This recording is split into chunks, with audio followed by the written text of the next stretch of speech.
Sometimes you just need to take the slips out and bowl defensively. And you also need to be careful with your computer's defense as well. If you need a VPN, go Nord. NordVPN.com/Kimber to get a 2-year contract with a discount, plus 4 extra months and gifts in some markets. It's completely risk-free with Nord's 30-day money-back guarantee. The link is in the show notes. So put in some dot balls and turn them into maidens via NordVPN.com/Kimber.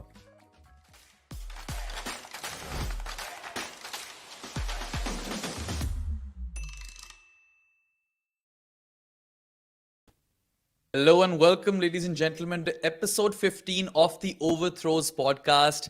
I'm Behram, who you can find at Def Mango on Twitter, and with me, as always, is Jared Kimber, who you can find everywhere. And just a quick reminder, if you are looking for a one-stop shop for all of our written work, videos, and podcasts, go to goodareas.co and bookmark that webpage. Or the IPL roundup, we've got Prateek Jha in the comments who says hello to both of us. Hello to you too, Prateek. And weirdly enough, we don't have a lot of people in the comments today because even before we start the show, Jared, we have like 5 super chats already. That's how it's been. Yeah. But coming to the IPL, Mumbai's win over the Sunrisers today has set us up for a proper playoff battle between Chennai, the Sunrisers, and Lucknow, with Delhi in the mix as well. And it's gotten quite interesting.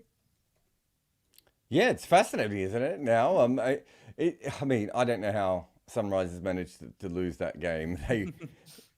That opening 3 overs when they just kept bowling the ball down the leg side, when it was like, of all the teams in the league who are set up just to bowl at the top of off stump on a helpful pitch, I cannot think of a better team than the Sunrisers. That's why they've been getting smashed all season. It's because what their bowlers do, and then suddenly out of nowhere they're putting it down the leg side, but.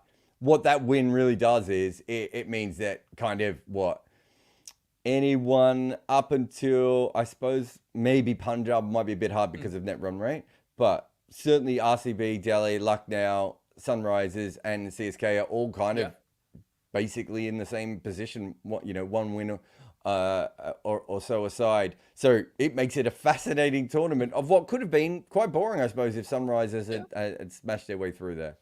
Yeah, it's going to be a proper shootout now. And the one team that we can say for certain won't make it is Mumbai. They played thrice this week, just like Delhi played thrice that last week and didn't play it all this week. But Mumbai won a solitary game out of their 3, and that consolation victory also came at the back of Sky, hitting an unbeaten 102 of 51. He was amazing. He followed that knock-up, preceded that with a 50 against KKR as well. And weirdly enough, it was a great bowling week for Mumbai. If you look at Bumrah's figures, none for 17, 3 for 18, 1 for 23. So it's crazy how he's the guy who's been knocked out first out of the IPL. And Hardik picking up bowling form is great signs for India. 2 for 26 and 3 for 31 for him. Piyush Chavra rolled back the clock, which no one expected. 1 for 15 in 3 overs versus KKR and 3 for 33 today, including cleaning up Heinrich Klaassen. That he can, maybe get a medal for that or something, or at least he deserves it. And Nuwan Tushara also did well in one of those games, 3 for 42 for him. But it's a touch too late for Mumbai because this bowling needed to come earlier in the tournament. Now they don't really stand a chance for qualification. No, it doesn't matter at all, does it? I mean, the thing is that it's a flawed side, but how much more flawed is it than, say, the Sunrisers or, I'm trying to think, Lucknow, right? You look at it on paper and they're not really all that much more flawed than that, but they do have issues. And, going ahead, I say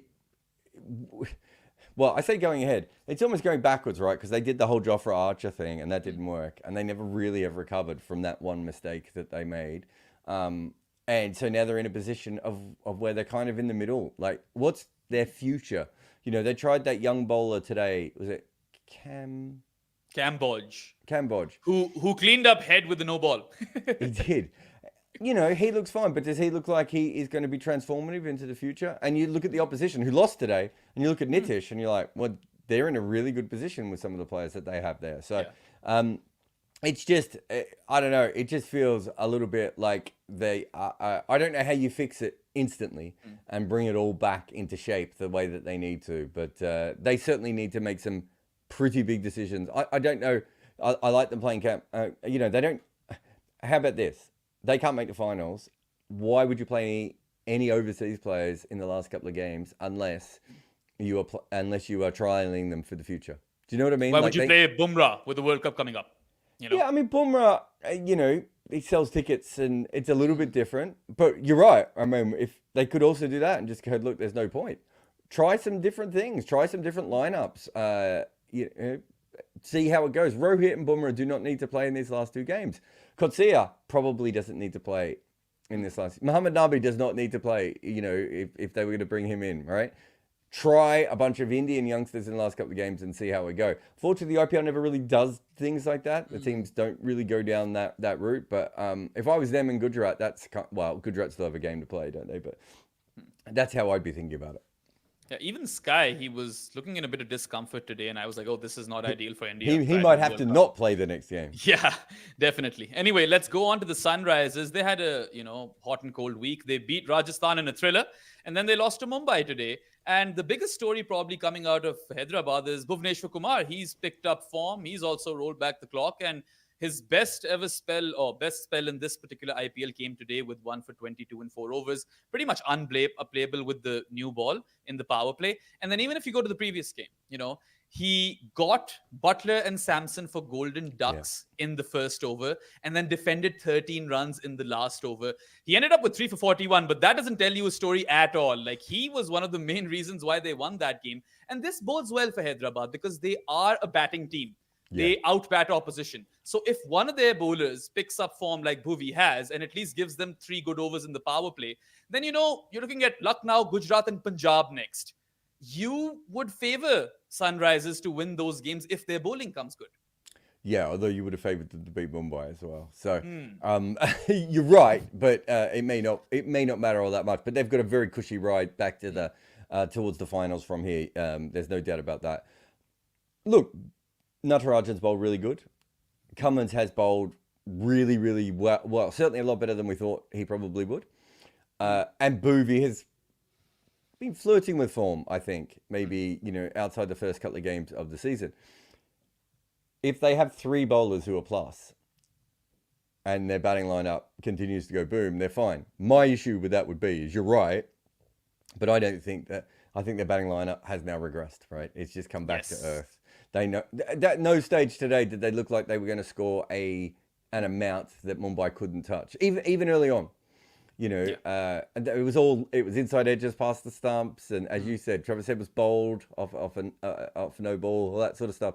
It was really, really messy, and they've gone from having 6, 7 guys in form to 3 or 4. And as I've said before, there's the world of difference that makes when you do that. But 3 good bowlers and 4 good batters in form at the right time maybe can still help them at the other end of the season. But, I was really disappointed with them today because I thought that, not just today, but in general, like if you look now, they've lost, 3 of the last 4? Is that Something right? like that, yes. But they beat Rajasthan. And honestly, I think they really do have a high upside, but I also think they have a low floor. And I think I called them a couple of weeks ago a 50-50 team, and that some Sunrisers fans got really, some Sunrisers fans have been really upset with me all year. They're 6-5, right? Yeah. Their net run rate, they have made more runs than any team we've ever seen in our life, and their net run rate is negative still. Yeah, right? That is a shocker. And even if you look at their batters, right? Like, Head has been in form, but this week, you look at the scorecard and you've seen a 58 and a 48. But the 58 was sluggish, right? It was like off 44 deliveries or something. And today, the 48 was lucky. He did get bowled off a no ball. The upsides, you could say, is that Klaasen found form in the previous game. He was unbeaten on 42 of 19. And then Nitish Kumar Reddy. He is a youngster that they could really, groom into something. He could really go places. He scored an unbeaten 76 of 42. And also, what I really liked about him in that game versus Rajasthan is that he took down Chahal and Ashwin. Now, that's solid signs. Yeah. No. I think there's plenty to like about their sides still. And they've lost 3 out of 4. As we just said, but RCB was streaking. CSK is at least on their level and a much more consistent team. The Mumbai one, well, we're going to have to throw that one away because who knows what that means. But you look at that and you do, and you think to yourself, okay, there's certainly still something to work with here. But if they are not going to consistently outbat sides, and they've only got 3 bowlers at best, Boovy's going to have to take a ton of wickets at the top, right? Right? Yeah. And Cummins is not going to have any regression of his great form at all. And so if that happens, they're absolutely fine. But again, I can't think of a better conditions or game situation for their bowlers to have today, and they still weren't quite up to it. So look, there's some concerns just on Cummins. He went for 55, 49, 34, and 35, and I think the 35 today was from 3 overs, right? I think that's right. Did he come back on for his last over? I can't remember. He might have come back on for his last over, actually. I can't remember. Wait, let me check, because that's going to annoy me now. No, he did come back on for his last over. Sorry, I was stealing. But was it the second over when he got absolutely hammered? He delivered a wicket maiden in his first over, right? Yeah, so absolutely. So I thought the combination of him, Bhuvi, and Natarajan would just bowl the top of off stump, and Marco Jansen would do Marco Jansen things, and they would absolutely decimate that top 5 or 6. And Pat Cummins, the second over, got absolutely hammered, right? Yeah. That is the sort of thing that they need if their batting's going to regress. Right, you just need all of that, and you look at Marco Jansen and Nitesh Reddy and some of the other players there. They don't have a spinner that they really trust. It's just not quite together. I like your optimism with their bowlers, but I just worry that their batters have already started to regress. Yeah, I mean, them not having a spinner actually does not work in their favor at all. And it seems like a team which could outbat other teams on flattest decks. And I don't know how many flat decks we're going to get now, but they've got this crunch game coming up with Lucknow, which could decide the fate of either of those teams. And if you look at Lucknow this week, right, they beat Mumbai, then got absolutely hammered by Kolkata. But let's take the Kolkata game to one side. Okay, let's forget about that for a second. If we just look at the Mumbai game, there were some fantastic returns for the bowlers. Bishnoi got 1 for 28. Naveen got 1 for 15. I don't know how he pulled that off, right? And Stoinis also bowled in the power play, ended up with 1 for 19 in 3 overs, and then scored 62 with the bat. The big concern over here is Mayank Yadav is gone for sure. He's injured. He's out. He's not going to come back to the IPL. And they've got, the Sunrisers coming up. If they win that, then they've got Delhi and Mumbai. So if they beat the Sunrisers, Lucknow would be my favorites to make it to the playoffs because I trust them to beat one of those two teams, right? Delhi or Mumbai. But if they have to win both, I'm not too sure about them. I think the issue is net run rate for them, right? So their net run rate is way lower than, say, RCB's. So they are going to need the extra win over teams like RCB. I think their net run rate's about the same as Delhi, but their net run rate's a lot worse. We said that Sunrise is in the negative, but it's marginally negative, right? Whereas Lucknow's is massively negative. So I think they probably do need those 2 wins. I think, I don't know, but watching the other night, it's just, they probably have a higher floor than most teams in this competition. Like, they have a higher floor than Sunrisers. Might have a higher floor than a team like Kolkata, They certainly have a higher floor than Delhi or RCB or Punjab, right? Yeah. But all of those teams have a way higher ceiling. Right? All those teams can touch levels that they can't. Like, if I was to ask you, what is the thing that makes... What's their team identity? There you go. That's a tough one, man. Win at home by defending 160, which they failed to do in one game. And then they conceded over 200 for the first time at home as well. So if they had Mayank Yadav, I would really favor them over here. I still feel like they could get, if they beat the Sunrisers, I think they'll make it to the playoffs. But you're right in the sense that their ceiling isn't that high. At best, you'd expect 200. Or that game where Stoinis chased down 211 odd. That's their ceiling. And their floor is probably higher than the other, I don't know, man.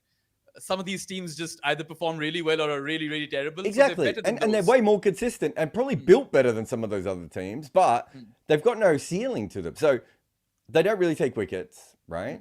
They're not a massive wicket taker. And they're also not, a massive strikers of the ball.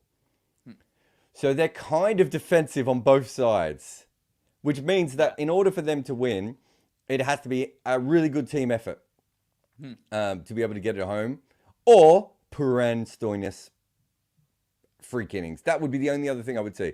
Bishnoi very rarely takes more than 1 or 2 wickets. Their second best bowler, Krunal Pandya, is a defensive bowler. They don't really have a plus seamer who they can rely upon. So it is what it is. Yeah, Mohsin does well in the power play, but then goes for a lot of runs afterwards, and he's also injury prone. So there are a lot of question marks. And Naveen can take wickets, as you said before. Naveen can take wickets, but right at the moment, would you trust him to deliver in the last 3 games in the way that you would say someone like Natarajan or some of the other bowlers who are in better form? You just probably don't put him in that class, and he's already been dropped once this year, right? So they don't trust him all that much. So there's just nothing that really, and Puran has had a fine year, but he hasn't had the Puran of the last 18 to 24 months. Yeah. That Puran, maybe, then that's like dropping Heinrich Klaasen type guy in the middle of this order. But that's not what we've seen. But also, I think it's because he looks at this lineup and goes, I can't be that guy, right? Like, I have to bat a little bit more sensibly here. And he's got stuck a few times. Yeah, we've seen that. And with respect to Naveen, like, we saw 2 very contrasting performances. 1 for 15, which is his best performance, and then 3 for 49. You're taking wickets, but again, you're leaking runs. So that's the issue with Lucknow. They're a team which I feel will more often than not concede higher scores, and I'm not sure if they'll chase them down. But if they beat the Sunrisers, I'm backing them. If they beat the Sunrisers, you're right. I mean, that game, I think I talked about it on the power list. It's such a huge game. The weird thing is that if it's a very close game, and I think if the Sunrisers, if it's a very close game, and the Sunrisers lose, Lucknow still has a bad net run rate, and Sunrisers net run rate will come down. It might even open up the table even more to the weird teams that are flying up on the outside, right? Yeah. Speaking of weird teams flying up on the outside, I think the best team in that clusterfuck of mediocrity in the bottom half of the table, the best team's got to be Delhi. They played thrice last week. They haven't played at all this week. They still stand at 5 wins out of 11. So in a way, they have fate in their own hands. 3 games to go if they somehow win all 3. I mean, you're looking at games against Rajasthan, which is tough. RCB, which they could win. And then Lucknow, which again, right now, we don't really know where to put those 2 because they're very, very close to each other. But then you've got players like Fraser McGurk, Rishabh Pant, Kuldeep Yadav, Akshar Patel, even throw in Tristan Stubbs over there. One of them has a good day, they win you the game. As simple as that. And that's why I feel like Delhi are weirdly still in this. No, definitely. I think if you looked at as they're currently playing, did Delhi have more of a chance of winning the title than the Sunrisers or Lucknow? If their bowlers come good, like the spinners are okay. Like obviously Kuldeep and Akshar, you'll take all day. It's such a good combination, though, isn't it? Yeah, the paces have been all over the place. Sometimes Khalil does well with the new ball. I don't think they're a better team than those other 2 teams. But what I'm saying is, if I told you that they made the finals, and I said to you that Fraser McGurk and Kuldeep took wickets and made runs, you'd think they're a better chance of winning than Sunrisers or Lucknow right at the moment. Absolutely, right? Because their match winners are extreme match winners. and so it's such a wild place to be. I think their biggest issue is that their last 3 games are against 3 really good teams. Yeah. So if you have a look at their last 3 games, and it's one reason why on the power list I didn't put them up massively high, even though I think they have a higher ceiling than perhaps those other 2 sides. It's the fact that they have. So I think it's in the last 5 games they're 3-2. And they've lost to Sunrisers, they lost to KKR, but they've beaten Gujarat twice and they've beaten Mumbai.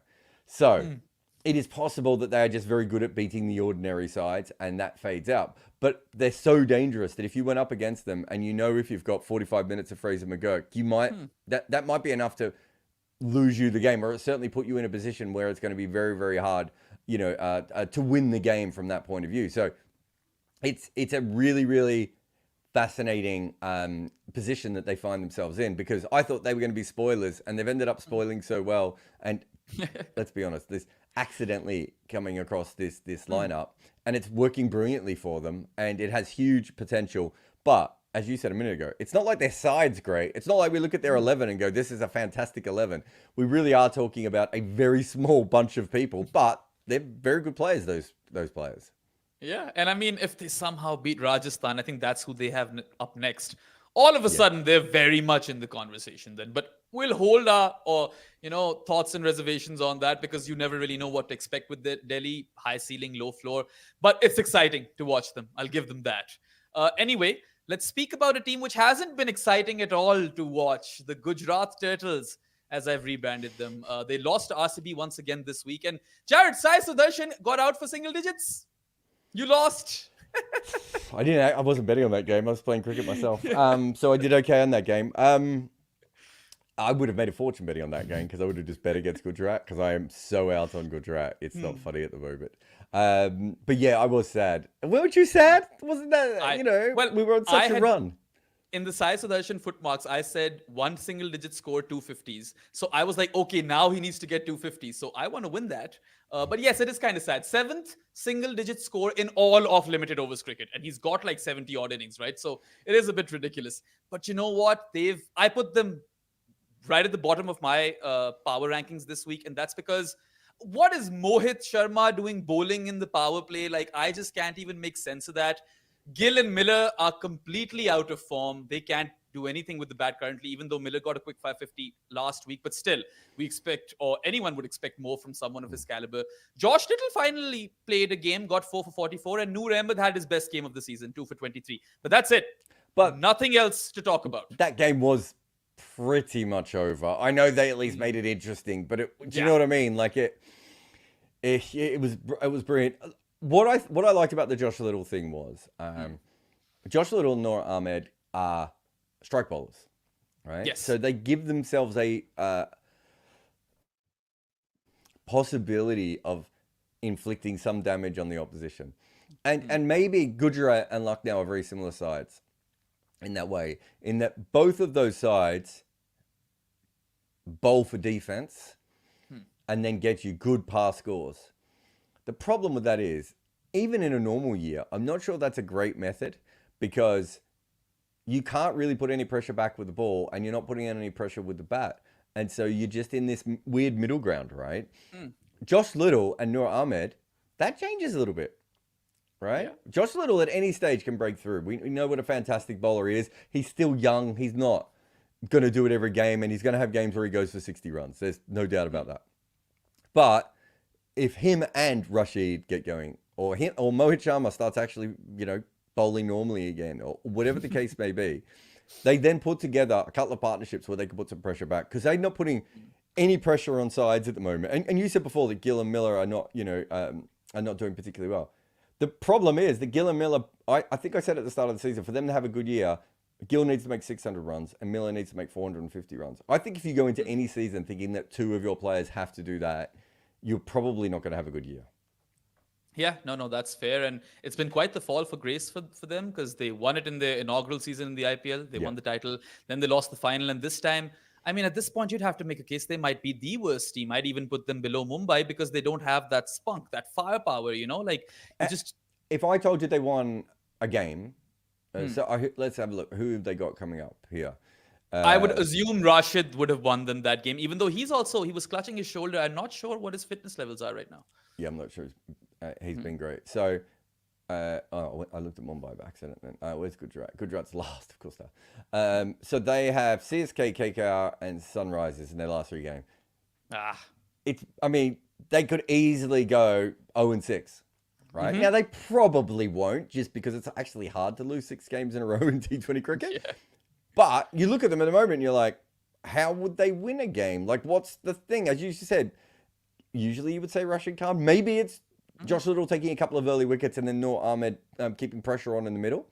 And then their batters getting them to a reasonable chase. I think that's maybe a fair, but is that possible against some of these better sides? Like, I don't know if they have enough wicket takers if Rashid Khan and Mohit Sharma are not in great form to be able to put pressure on all the way through against some of these lineups that has batting all the way down, right? Like these teams go all the way down. So how are you going to stop them just absolutely destroying you?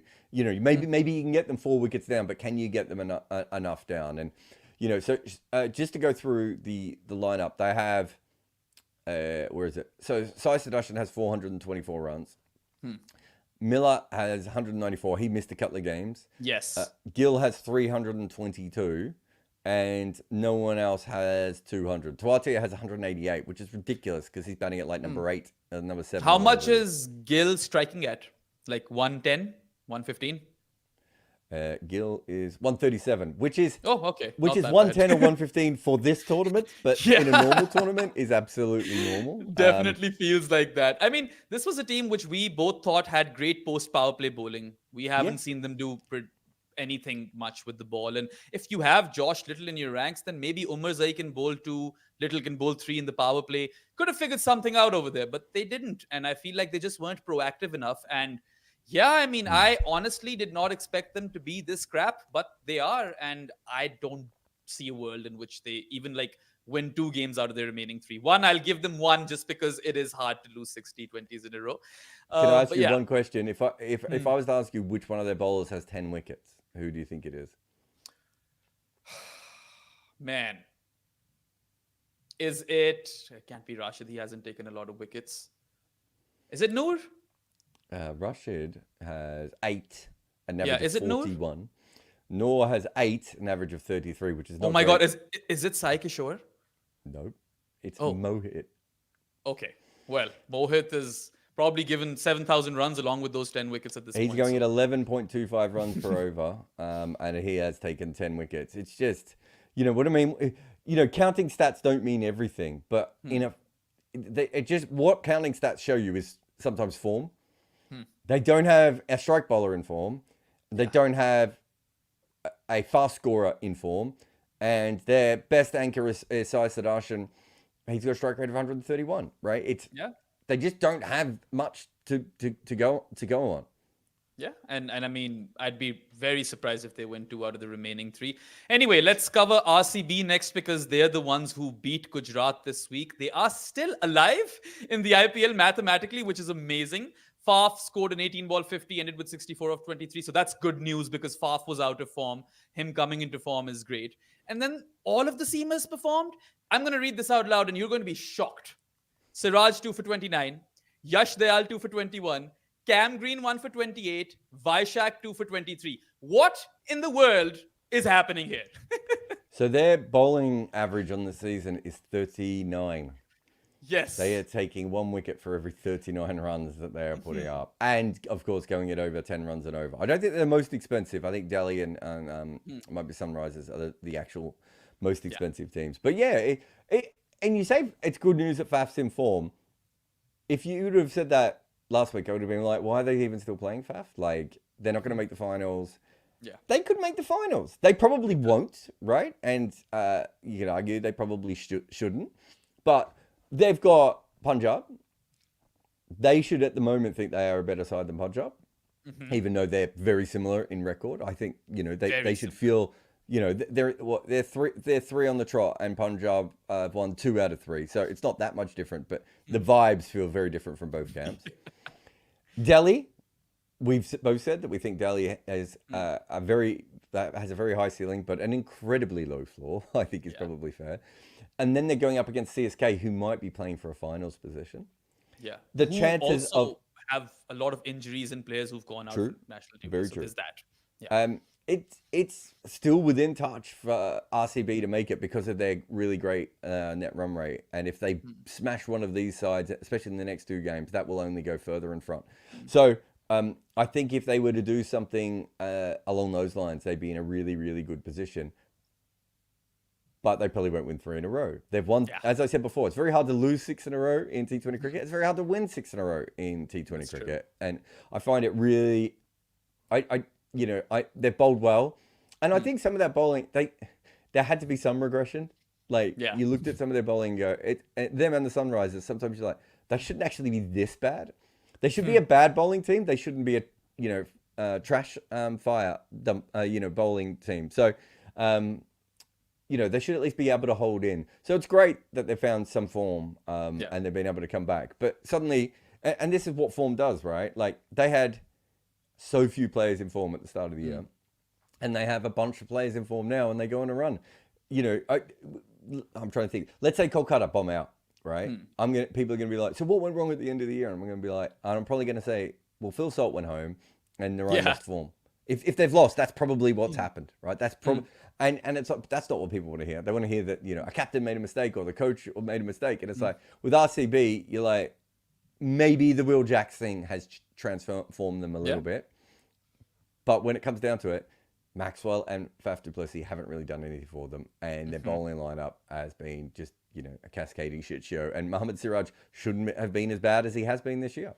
Yeah, and I mean, sure, their seamers have stepped up this week, which surprised us all, but they still have just about half a spinner more than the Sunrisers, which is also a concern for this team, right? Anyway, on that note, we're done with 6 teams. Let's take a quick break. You're watching Overthrows with Jared and Behram, and we'll be back with 4 more IPL teams after this short ad. This is brought to you by Cricket 8. They are a new player in the game trying to educate fans on what is really happening in cricket. We have a partnership with them where we host live watch-alongs, do podcasts, and write articles. If you want to know what is really happening with our game, visit cricket8.com. If you make any content, Minvo Pro is the tool for you. Take your long format content and cut it and slice it for social media. This AI-inspired weapon will turn your one piece of work into so many clips. Try Minvo.pro now. Welcome back to Overthrows. You guys are with Behram and Jared. And next up, we'll be talking about the table toppers, the Rajasthan Royals, who actually lost to Hyderabad this week in a game they really should have won. The chase was on course, Jared. I'm glad you called them the table toppers because they're actually every table in the world has them as second, but they should be the table toppers because they have a higher win percentage. Oh, right. Because they actually slipped down to 2. But yeah, they're still table toppers because they've lost the least, right? Yeah. I cannot get... I know everyone who follows this channel will be so annoyed by the amount of times I bring this up, but it's just like, in what world is 8-3 better than 8-2? Do right? it like the NBA, right?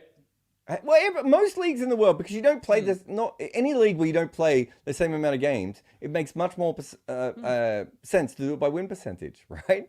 Like, if you're all going to play on a Saturday, it doesn't matter. If you're all going to play the exact same days, it's absolutely fine. Anyway, that game, they've lost both those games that are coin flips, right? And to be fair, they've won a couple of coin flip games as well. But this one, Jared, was really well within the realms of, chasing down that total of 200 plus, because the chase was on course for it was basically a 200 chase, which felt like a 140 chase. That's how they were going at 10 runs per over, right? And you got some good luck as well. Jaiswal and Parag were both dropped early. Jaiswal ended up with 67, Parag with 77. After that, you're set up for victory. You've got Rovman Powell at the crease, and you failed to chase down 13 runs in the final over.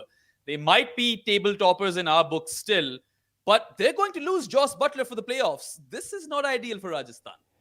Yeah, I think it'd be really interesting to know what you think. I think that losing Phil Salt for Kolkata is worse than losing Joss Butler for Rajasthan, just because I think Rajasthan have been winning games even when Joss Butler hasn't been making runs. Yeah. And Phil Salt and Sunil Narine as a partnership is the main factor in why, other than Sunil Narine's bowling as well, is the main factor in why they have been winning. But you're right. I mean, if you take Butler out, like I think someone said the other day, does Tom Kohler-Cadmore come in? I mean, nothing wrong with Tom Kohler-Cadmore, but it's not just Butler, is he? I mean, it's an incredible step down. Look, he had a shit PSL, by the way, TKC. It was not good at all. No. He's a very good franchise player, and this is going to be a step up for him.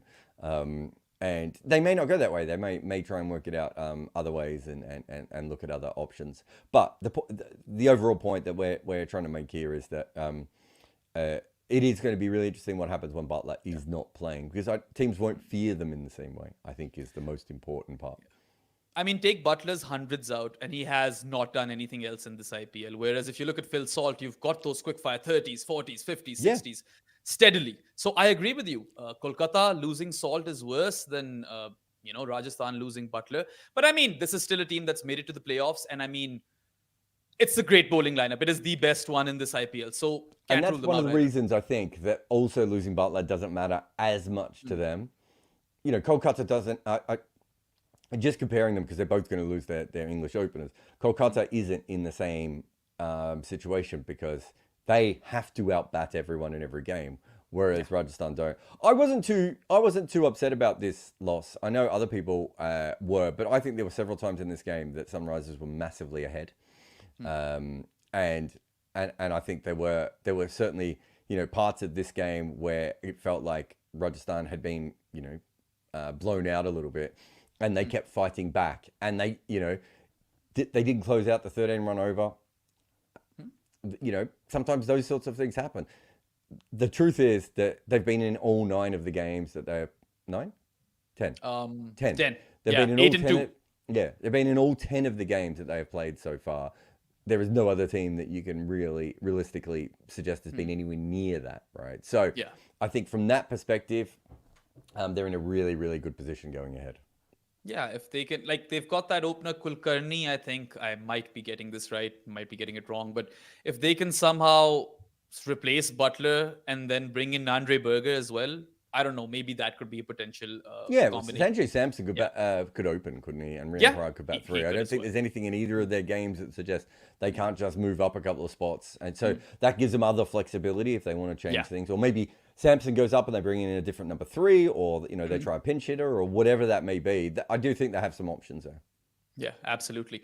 Anyway, let's talk about KKR. They'd probably be the happiest of all IPL sides this week because they defeated Mumbai and Lucknow in 2 games which were very, very different to each other, right? In one, Mumbai had complete control over that first innings, and then Venki Iyer rescued Kolkata with that 70 of 52. And then your spinners came good in that game.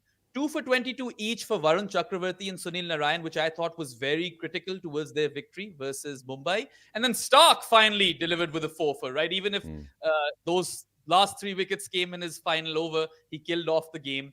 Good news for Kolkata that they won a game in which they defended a total. I think that's very, very important.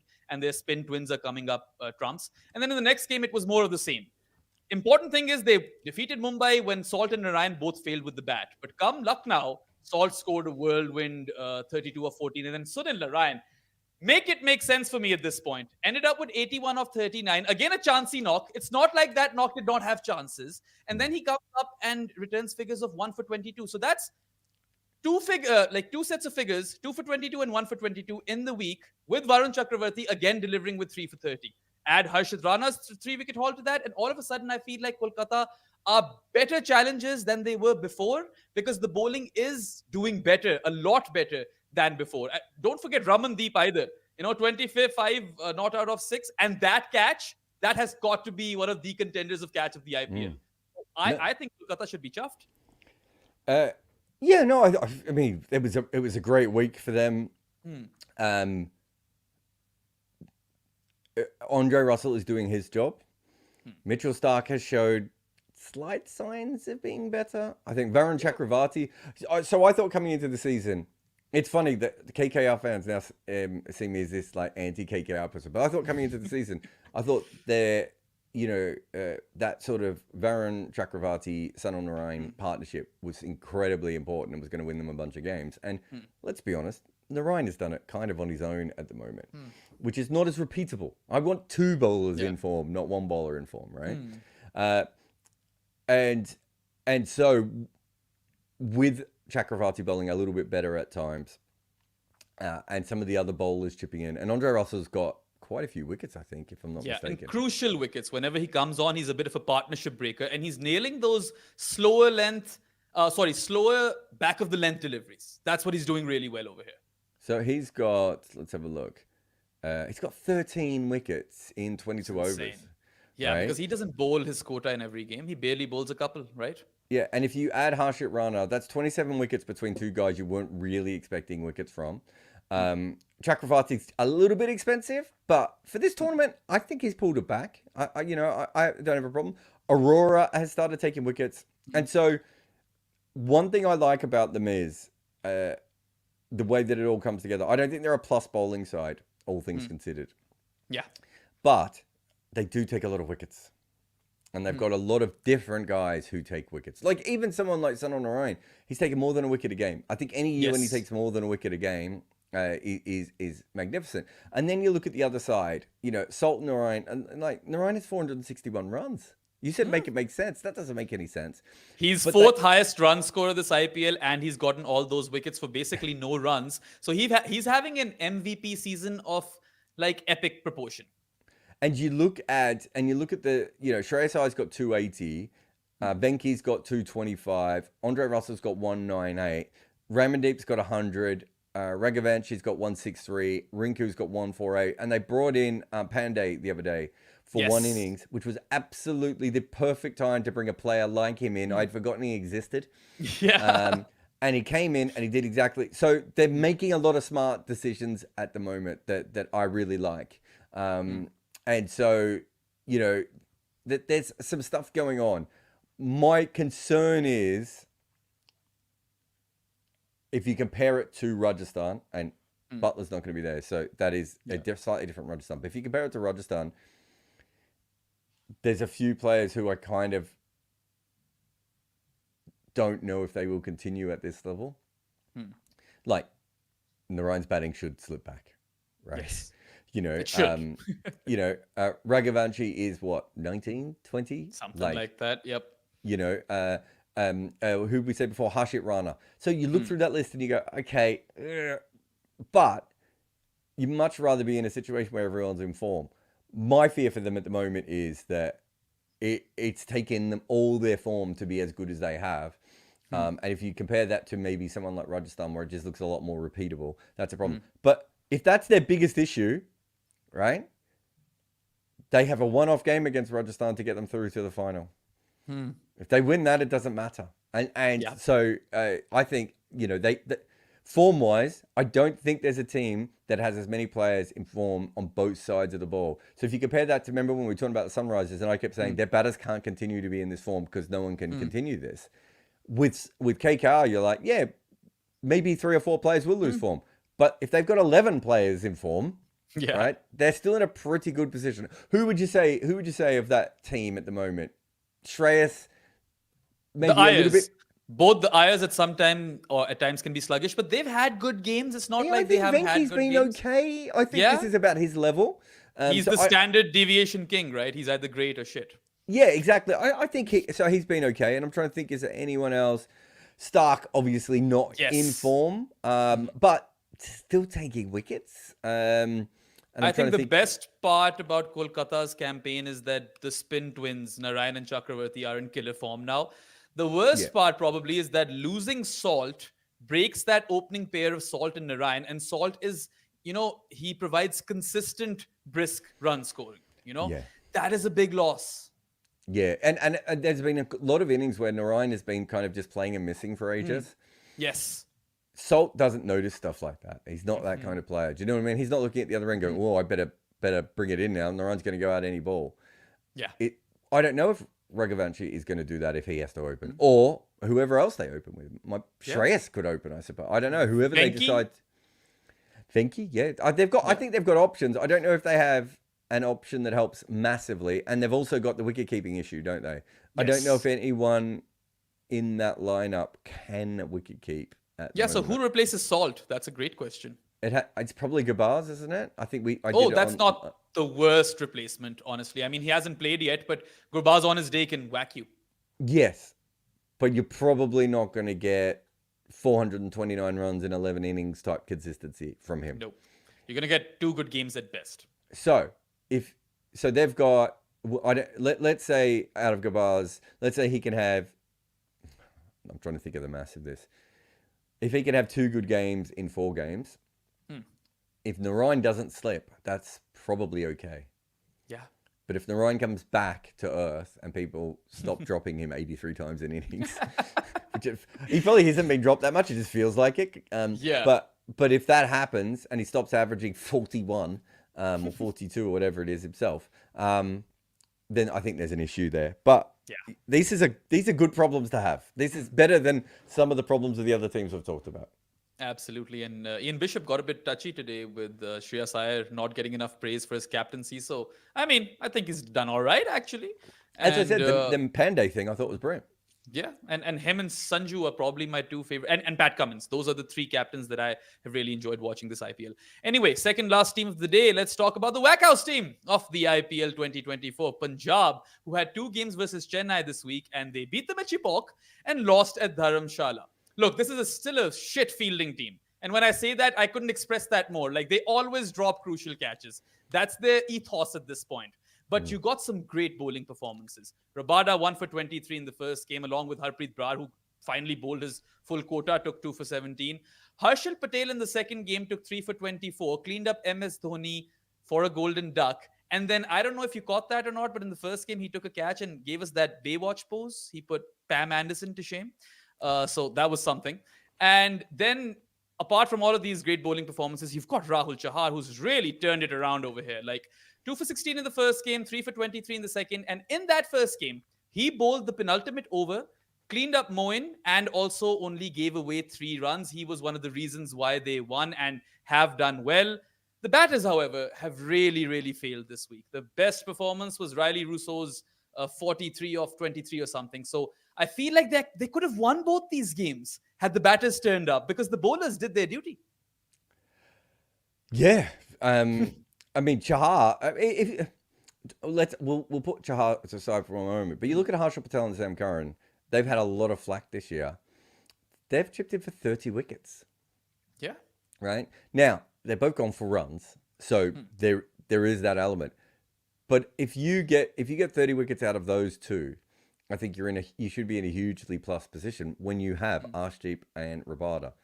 And unfortunately, Arshdeep and Rabada have not been at that level of wicket taking as those other two have. Rabada's weirdly enough become a defensive bowler. No one can hit him this tournament, but he's not getting any wickets.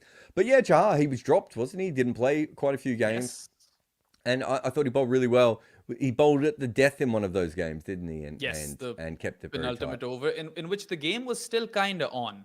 Yeah. You know, so that was amazing. And I mean, Sam Curran probably should get props for that as well. But I think you told us in the chat or someone that the drier ball had come in. So that's probably why he got that over. Yes, yeah, I think they'd replaced the ball, hadn't they, at that stage, which is massively helpful. But you still got to bowl at the death. So look, I've been really impressed by him.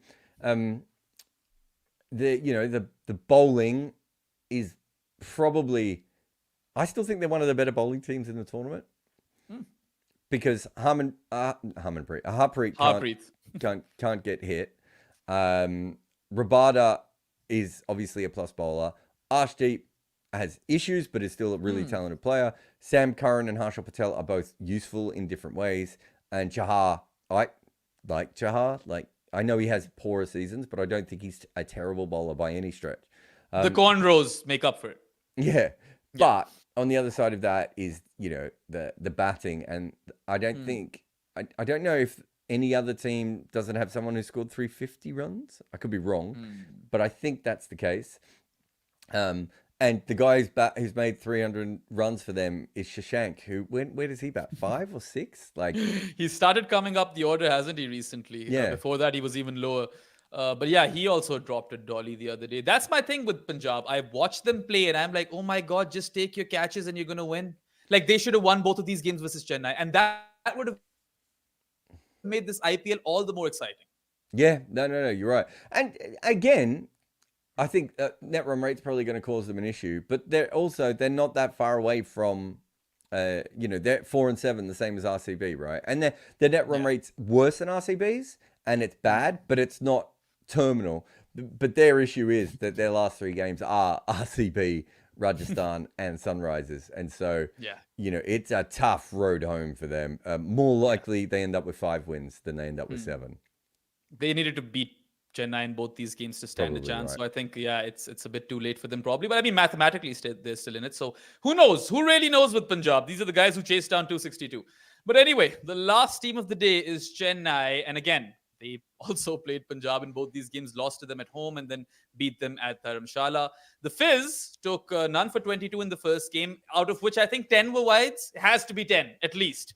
And he's now gone to play for Bangladesh, and Pathirana has also injured his hamstring muscle, and he's gone back to Sri Lanka, won't be playing any further part in the IPL. Now, the only 50 for Chennai this week came from Gaikwad, which was like a sluggish 62. And Shivam Dubey picked up twin Golden Ducks versus Rahul Chahar right after getting selected for India. So that was the big hit that Chennai took because he was their MVP with the bat. And that said, they managed to win again because Jadeja stepped up in Dharamshala. He took 3 for 20 and scored 43 of 26. And then it's crazy how two guys, Simarjeet, yeah, I think that's his name, the right arm express pacer, and Mitch Santner, they played their first games of the season, bowled 3 overs each, 2 for 16 for Simarjeet, 1 for 10 for Santner. This is like typical CSK stuff. You can't write this script. But the important part over here is that CSK still have fate in their own hands. Now, they've got Gujarat, Rajasthan, and RCB up next. You'd expect them to win at least 2 out of those 3 games. But the injuries, they have complicated things for them. Look, I think with Partharana, and I think I had them ranked second on the power list last week. And that's because Partharana was bowling almost as well as Bumrah in a much better team, right? In a much better team. And so you watch the win predictors or the betting markets, and what happens when Partharana starts bowling, he just completely changes the game every single time. And without him, Mustafiza, I think, is a problem because he was a good player and he was playing really well. But you can cover someone like Mustafiza in his current form, perhaps. Especially because Deshpande's bowled way better than we ever thought Deshpande would have bowled. Also, I think Deepak Chahar is also out injured, so there's a new ball issue. Yeah, that's even more so, yeah. But you look at Partharana and you're like, well, how do you fix that? How do you smooth that one over? And I still think if they get to the finals, because there's so many finals in Chennai, and also it feels like, to me, these pitches are getting more and more in favor of the bowling the longer the year goes on. Now, whether that's been an IPL directive, whether that's been some teams trying to make the games a little bit more even, whether it's now we're starting to see some home teams pulling some pitches so that they can get some wins, I don't know. But there is no doubt over the last week and a half that we have gone from, almost 2 runs a ball being normal to, I mean, we've seen some low chases where teams haven't even got near the total. So if that's the case, that makes it a Chennai season, right? And if they can get into the finals, then they're a danger. The problem is they're 6 and 5, and there's about 83 sides vying for that number 3 and number 4 position, whose record is not all that much worse than them. They have a great net run rate, which is very, very important. But if they win 1 and 2, they're 7 and 7, right? That's trouble. They could easily win 1 and 2. They are playing Rajasthan and RCB in their last 2 games. Right? I mean, you never know with those 2 games, right? Like Rajasthan, sure, maybe Butler's still around by then, but it's irrelevant because they're just that good. And then RCB, if they're on a streak, they're going to back themselves. Is that game at the Chinnaswamy or Chipok? That's important. That is which one's that? The RCB game, you said? Yeah, because if it's at the Chinnaswamy, I don't know if Chennai have the same batting power. Ooh, that's going to be interesting. You know what I mean? If it goes the distance. I think that's a fascinating game coming up. So they could easily be 7 and 7. And they could also they could be easily be 8 and 6, and we don't have to worry about them, and they're the 3rd place team without any questions at that point. There's some interest there. Yeah, I mean, I'm not a betting man currently, but if I was, I would definitely bet on Chennai somehow making it to the playoffs just because of the culture. Chennai always finding a way. But if you're going to bet on them, I reckon this is probably the best time to bet on them. Just because, if you look at where they are at the moment, they're not a sure thing to make the finals. But if they do actually make the finals, they suddenly become, very, very likely to win the whole thing, right? Just because of where the games are. So they're 5 to 1. So there's still not a lot of value in it. So I think Rajasthan and Kolkata are both around 2 to 1. Chennai, you can get it around 5 to 1. And then after that, it's 8 to 1 for Sunrisers, around 11 to 1 for Lucknow. And RCB are at 40s, and Delhi are at 40s if you're looking for a little bit of fun from here on in. But Chennai, they're not guaranteed to qualify, and yet we know if they do make the finals, they're a very good chance of still winning. Yeah. Despite all of those, injuries and also the Fizz leaving. But that's just Chennai for you. Anyway, that wraps up our IPL roundup. And on that note, we shall take a short break. You're watching Overthrows with Behram and Jared. And stay tuned. We'll be back with Bangladesh versus Zimbabwe and some women's cricket action after this short ad. If you we're still here. If you need a VPN, go Nord. Use nordvpn.com/Kimber to get a 2-year contract with a discount, plus 4 extra months, plus gifts in some markets. It's completely risk-free with Nord's 30-day money-back guarantee. The link is in the show notes. Protect your computer like a blocker protects the stumps with NordVPN today. Celebrate your cricket heroes with Bodyline t-shirts. Explore their player-inspired tees, featuring legends like Sachin Tendulkar, Brian Lara, and Viv Richards. They also have team-inspired designs and options for hardcore cricket nerds. Their collection is a must-have for the true cricket enthusiast. Welcome back to Overthrows. You guys are with Behram and Jared, and Zimbabwe's men's team is currently over in Bangladesh for a 5-match T20I series. And in the first 2 games, Bangladesh have taken a 2-0 lead. The stars of the show for the Tigers have been Taskin Ahmed. He's been absolutely brilliant with the ball. 3 for 14 in the first game and 2 for 18 in the second. And Mehdi Hassan too has done well. 2 for 16 in the first game and 1 for 18 in the second. Now, both of these players, the express pacer, who is an enforcer, and one of their main spinners, right? They're very important players for Bangladesh come T20 World Cup. So it augurs great for them that they're performing. Yeah. It's a bit of a weird side, isn't it? The Zimbabwe side at the moment. So I don't know how much do we... It's a good bowling lineup, but how much do we sort of back the batting? I don't know if you've had a look at the lineup. It just doesn't look as strong to me. So I suppose if your bowlers are dominating, that makes a little bit more sense. But you're right. They're the right people in the right form from that point of view. And in neither game, I'm trying to remember if... in neither game have they really, as Zimbabwe, ever looked like getting away from them. I think there was maybe one partnership in the first game when they were like, I'm trying to remember. There was a partnership in the second game, I believe, and when they one were half 42 of that for 5, and they started to slog a bit, didn't they? One half of that partnership, by the way, was Jonathan Campbell, son of Alistair Campbell. He made his T20I debut this week, and he scored 45 off 24. He's a southpaw. He bowls a bit of leg break as well, and he plays in the lower middle order. Do you know anything about him? Because I don't. That I didn't realize. I never heard of him coming through. And I usually, if it's a son of a player, and they're coming through young, that's when you hear all the hype. If they come through later, then they're just another professional and who's come through. He's got a really dodgy T20 record, but he did well in this game. He does have a dodgy T20 record. That was, I think, everyone who looked it up. But he's 26. You and I talk about this sort of stuff all the time. Sometimes that's players just mature a little bit later, right? Or not. He's starting to come into his peak. He's starting to understand his game. Again, it's another all-rounder. So if you look at that Zimbabwe side, they've got Ryan Burr, Sikandar Raza, obviously some of the other guys at the top of the order can sometimes bowl a little bit of spin. They've got lots of options with the ball. And again, lots of spinners, and their seam bowling's really, really quite good. But as I said, the batting, Joy Lord Gumbi, sadly not pronounced Joy Lord Gumby. Oh, it's not? No, Man, I've been that corrected sucks. by Zimbabweans. Very disappointed. But he's not a T20 player, is he? Yeah, no, absolutely not. This guy, what I know of him is that he goes at snail's pace with the bat. So he keeps wicket as well, doesn't he? Joy Lord Gumbi. He's got a strike rate of 67 in ODIs. And he's got, just having a look, he's played 15 T20 internationals. Sorry, 15 T20s in his professional career with a strike rate of 101.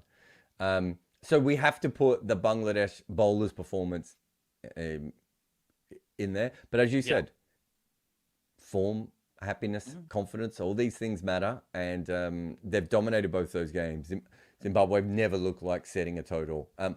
That's probably a bit of a problem. Maybe Bangladesh need to be pushed a little bit more, but that's how sometimes just how these things go, right? Yeah.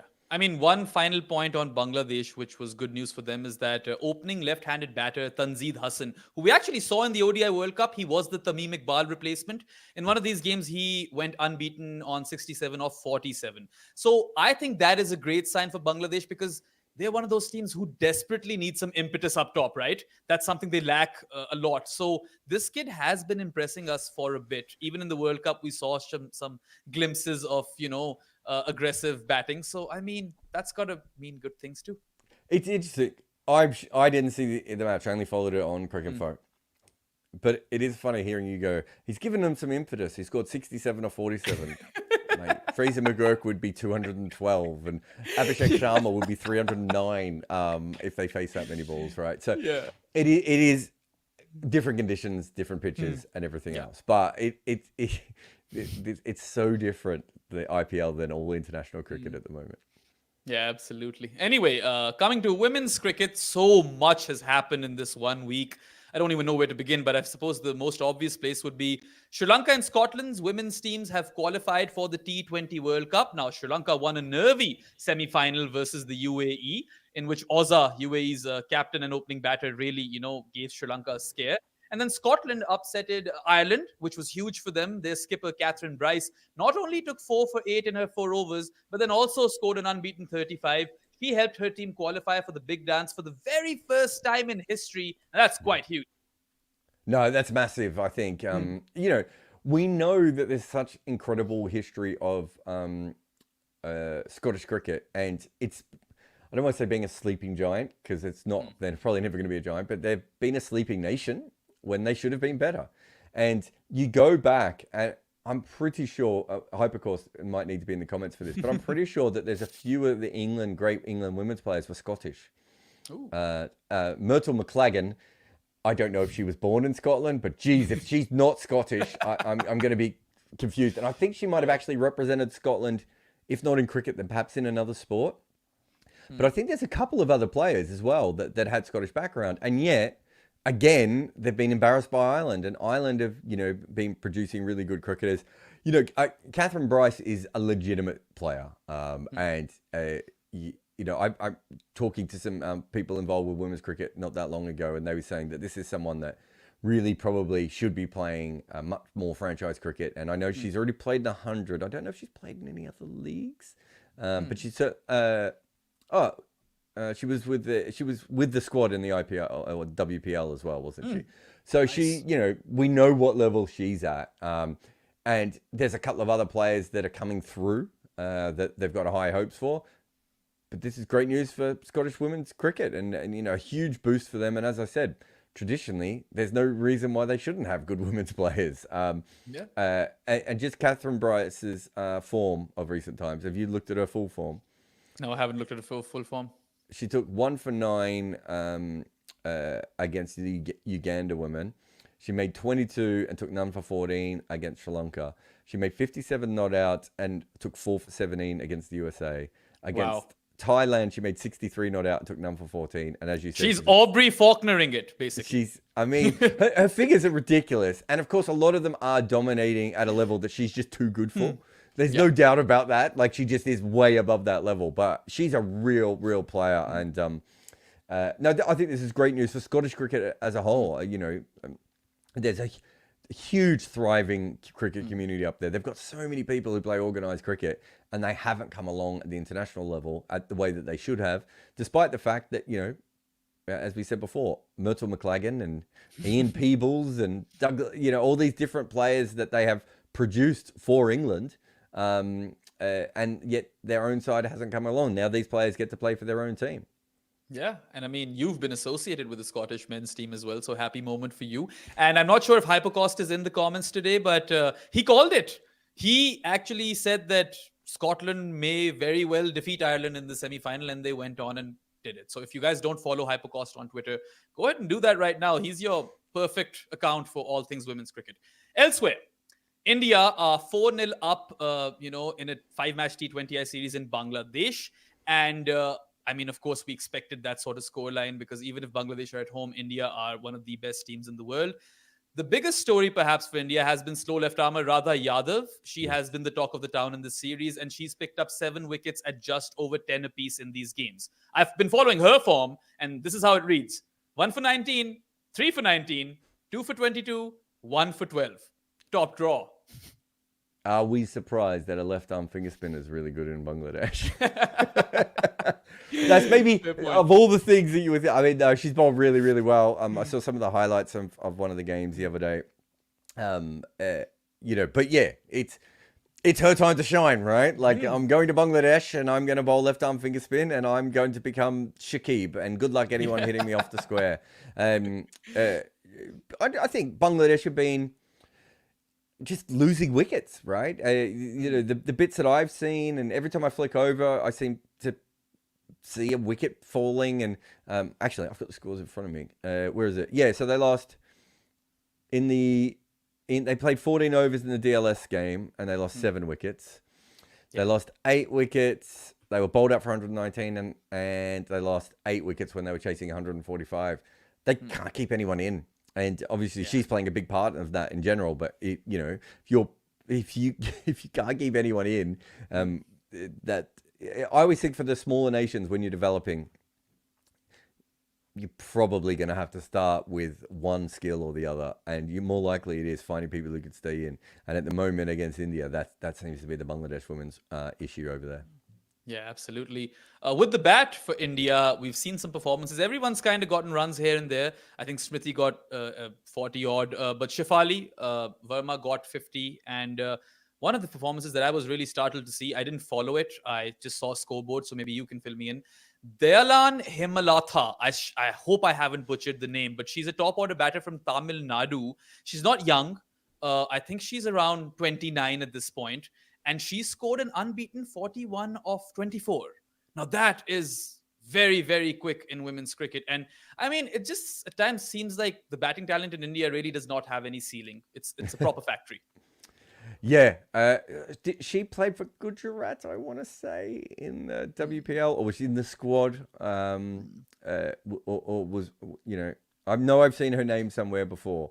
But yeah, really, really interesting. That we've seen that. We'd love to see if she can repeat it consistently. Good practice for the Indian women too, because this is where the World Cup is going to be. If you're betting on most wickets at the Women's World Cup, there might be a left arm finger spinner from India that you might want to put in your list.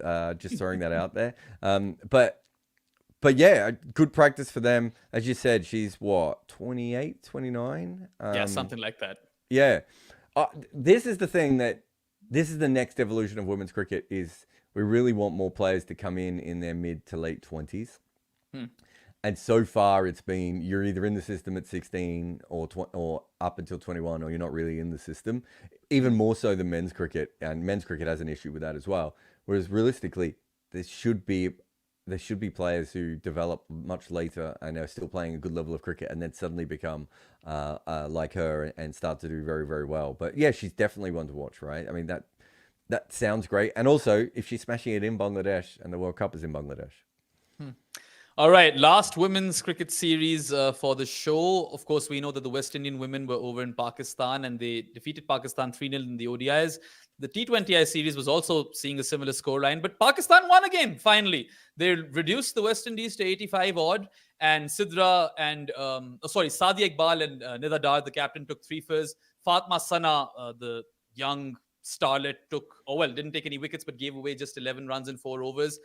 And the bowlers have been good. I've been following the series quite closely. I think you can't really fault the bowlers much. The batting department is where Pakistan have really lacked. I mean, you've got a 50 over there by Muniba, and you've got a 50 by Sidra Amin as well up top. But there's a big hole now in that batting lineup left by Bisma Maroof and Javeria Khan. So I'm not sure what Pakistan is going to do now in their absence, because, Aisha Naseem was also lost due to personal reasons. So yeah, in a World Cup that they actually could have done well in, they've lost their batters. Yeah, it's falling apart a little bit, isn't it? Yeah. Since I forgot his name, Mark Coles. It's kind of been, I don't want to say in flux, but it's kind of felt a little bit here and there, a little bit, stuck together with sticky tape. Yeah. You know, we now know that what did they say the other day, that they were going to give equal Yeah, they did. And credence it's to funny both? because then when they said that they're going to give equal, importance to both men's and women's cricket, the chairman goes on and tells the men's team that if you guys win the T20 World Cup, I'll give you $100,000 each. So are the women going to get that as well? Well, there may not be enough women to actually field a team at this point. So he should just promise to pay them more, and not worry about it. But yeah, look, it's looking pretty rough, isn't it? Coming into a World Cup year, and we've seen this men's and women's teams before. Sometimes your team just falls apart at the wrong time, right? And things don't go your way, and injuries come, or someone loses motivation or whatever, and it's like, good luck. And that's how it kind of feels already. No, it definitely, I know for a fact that women's cricket in Pakistan has been on the back burner of the back burner. It's been an afterthought of the afterthought. So I really hope that they can do something. It's been a back burner on the afterthought. Yes. I really hope they can do something with this crop, because this is the most talented crop of Pakistani cricketers we've had in a long, long time, maybe ever. Because you take out some cricketers in isolation who've been really good in poor teams. This team has actually defeated New Zealand in New Zealand. So, I mean, this is the time you invest in them, but I don't see it happening as much as they say that they're going to give it importance. I'm really going to have to see it at this point. So, yeah, we shall see. But anyway, the West Indies did secure a series win in the T20Is as well by a margin of 4-1. Hayley Matthews, unsurprisingly, was the player of the series. And since we last spoke of this series, she delivered 2 more player of the match performances. 68 and 2 for 22, and then 78 and 1 for 24. Let me give you some even better stats, Jared. I'm going to give you some cumulative stats on Hayley Matthews. In her last 11 T20Is over the previous 12 months, she has scored 650 runs at an average of 65. She's got 100, 650s. She's got 21 wickets at an economy just over 6 and an average of under 12. In ODIs in this period, 8 ODIs, 481 runs at an average of 80 plus, 300s, 11 wickets at less than 15 apiece with an economy of 3.5. In the last 28 T20 internationals that the West Indies have played, she has gotten 11 Player of the Match awards, which is all of their wins in that period -1 and even 2 losses. This is complete and utter domination. I feel like Hayley Matthews definitely deserves more airtime, which is why I brought her up. I'd be very interested. I don't know if Hypercourse is actually in the comments. He is. Today. I saw him. He says a mention for leg spinner Asha Sobana as well, who made her debut for India today at the age of 33 after impressing for RCB. So he's there. I'd be very interested to know, when we know that for men's cricket, the especially batters peak around 28 to 32, right? Yeah. Be very interested to know when women batters peak. I would assume it would be slightly earlier, because women mature a little bit differently. And they almost always debut at 16, 17 as well, right? Yeah, and that's because they've already matured earlier, right? So, you know, they're already more developed and more full-grown women, whereas you boys are still physically developing at that point, let alone mentally. I wonder if women batters develop, their peak is actually 25 to 29 rather than 28 to 32, that sort of area. And what we are seeing is just Hayley Matthews, who has had an incredible apprenticeship in women's cricket, partly because of her bowling skill as much as anything. And we're just seeing her at her absolute peak at the moment. It'd be really fascinating to know if it's a little bit different for women than it is for men from that point of view. But those numbers sound made up. Right? They sound like the numbers that you have when you're rigging the game on the easy level on your computer. Yeah, I mean, I actually didn't know that she had this extended run of form going for such long, because when those aggregated stats came up, I was like, holy shit, this is she should be renamed Hayley Monster Matthews. That's the level of domination it is, because she's been great with both bat and ball, and unprecedented levels of great with bat, right? You're talking about an 80 plus average in those ODIs and 65 in T20s. And she also scores quick. We know that. So, I mean, really, we've got to doff our hat off to Hayley. And here's Hypercost with another comment. He says, one positive relating to Pakistan's women is that over 12,000 tickets have been sold for the opening T20 against England at Edgbaston on Saturday, which is an unprecedented crowd for this fixture. So, yeah, that's good. I mean, I expect it won't be a positive hammered if they get bowled out for 32, Hypercost. It'll be an absolute negative for those women. I don't expect them to win a single game on this tour unless Fatma Sana pulls a rabbit out of her hat. So we'll see. But again, good that they're at least getting to tour England and they'll play all of those games. And I mean, hey, the PCB chairman said they're prepping them up for Test cricket. Who's to say maybe on their next England tour they don't play a Test match? But anyway, that wraps up everything on our itinerary, Jared. Let's move to our 5 super chats real quick.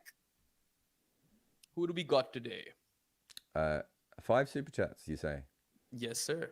How come they're not all showing in my system? That's very weird. 1 second. Oh, there are 4 then, because I think Path Right Winger is one of his super No, I chats. think you're right. I think there's more. The StreamYard's doing weird things at the moment. I apologize, everyone. Let's start with this one. All right. Aditya Mani Jha asks, does Sam Curran himself know what his role with the bat is? And while we're at it, what is his strongest suit elite skill in T20s? I don't know, because I think earlier in the year they set him up the order to whack, and then he accidentally played an anchor innings, and now they're getting him to do that, which must be confusing. It probably is slightly. He's the sort of guy that as an anchor is not going to average much more than 20, 25. So it's not like he's going to average 35 or something. But maybe you can do that. His elite skill is still probably bowling with the very new ball. Is probably his only elite skill. And in this side, he can't really do that. So there we are. Yeah. Path Right Winger always has a super chat literally every single week. He says, who amongst Punjab and Rajasthan has benefited more from the impact player rule? Would the table be fundamentally different if it wasn't for the rule? And number 2, why is Gurbaz not a straight swap for Phil Salt? KS Bharat is another option. Yeah, well, we said Gurbaz. So, I mean, he might be a straight swap for him. But I could be a straight swap for Rashid Khan because we're both leg spinners. Right? It doesn't necessarily mean you're getting the same levels of production. One other guy's averaging 42 with a strike rate of 200 or whatever Phil Salt's at. I would say Rajasthan has benefited the most from the impact player sub, although both teams are probably all-rounder short. So that's probably the teams that it helps the most. Yeah. But it's also helped Kolkata massively. You know, Ramandeep batting at number 9 and Chennai used it quite well last year as well. So I think there's a few teams that have used it quite well. And yeah, the table would be fundamentally different. It would be fundamentally different also, Path, if they used a pink ball. It would be fundamentally different if they all played day games. Like, do you know what I mean? Like, it would be fundamentally different if we did those sorts of things. Yeah, just on Gurbaz, Path, I don't think he can give you the same output as Salt with that consistency. He can give you that ceiling of performance in one particular game, but not at that consistent level. I mean, maybe he proves us wrong. We'll see. He's going to play, so we'll find out. Tia Khalifa says, World Cup T20 threat by Pakistan terror group kaboom. True. Every week you have a racist super chat. We're still going to take it because I get called a terrorist all the time on Twitter. I'm immune to it. So thanks for the money. All right. Let's move forward. I thought kaboom was a cricket bat that David Warner used. Oh, well. Bot 8881. Do you think the impact sub will make it to T20Is? I don't know. I don't think so. But I wouldn't mind it, honestly. We will eventually have substitution in international cricket. Whether it is the impact sub, whether it is something else, I don't know. But it's going to happen. And it's going to anger some people and it's going to please some other people. And I don't know which format is going to do it first or how it's going to be done. But international cricket will eventually have substitutions, yes. Yeah, I mean, Azam Khan will play every game that way, so I'm game. San K asks, from a tactical standpoint, can we have Kohli open in a sub 200 chase and bat at number 4 when batting first and in high chases? I mean, Kohli's just going to bat first drop, I think. Yeah, I think...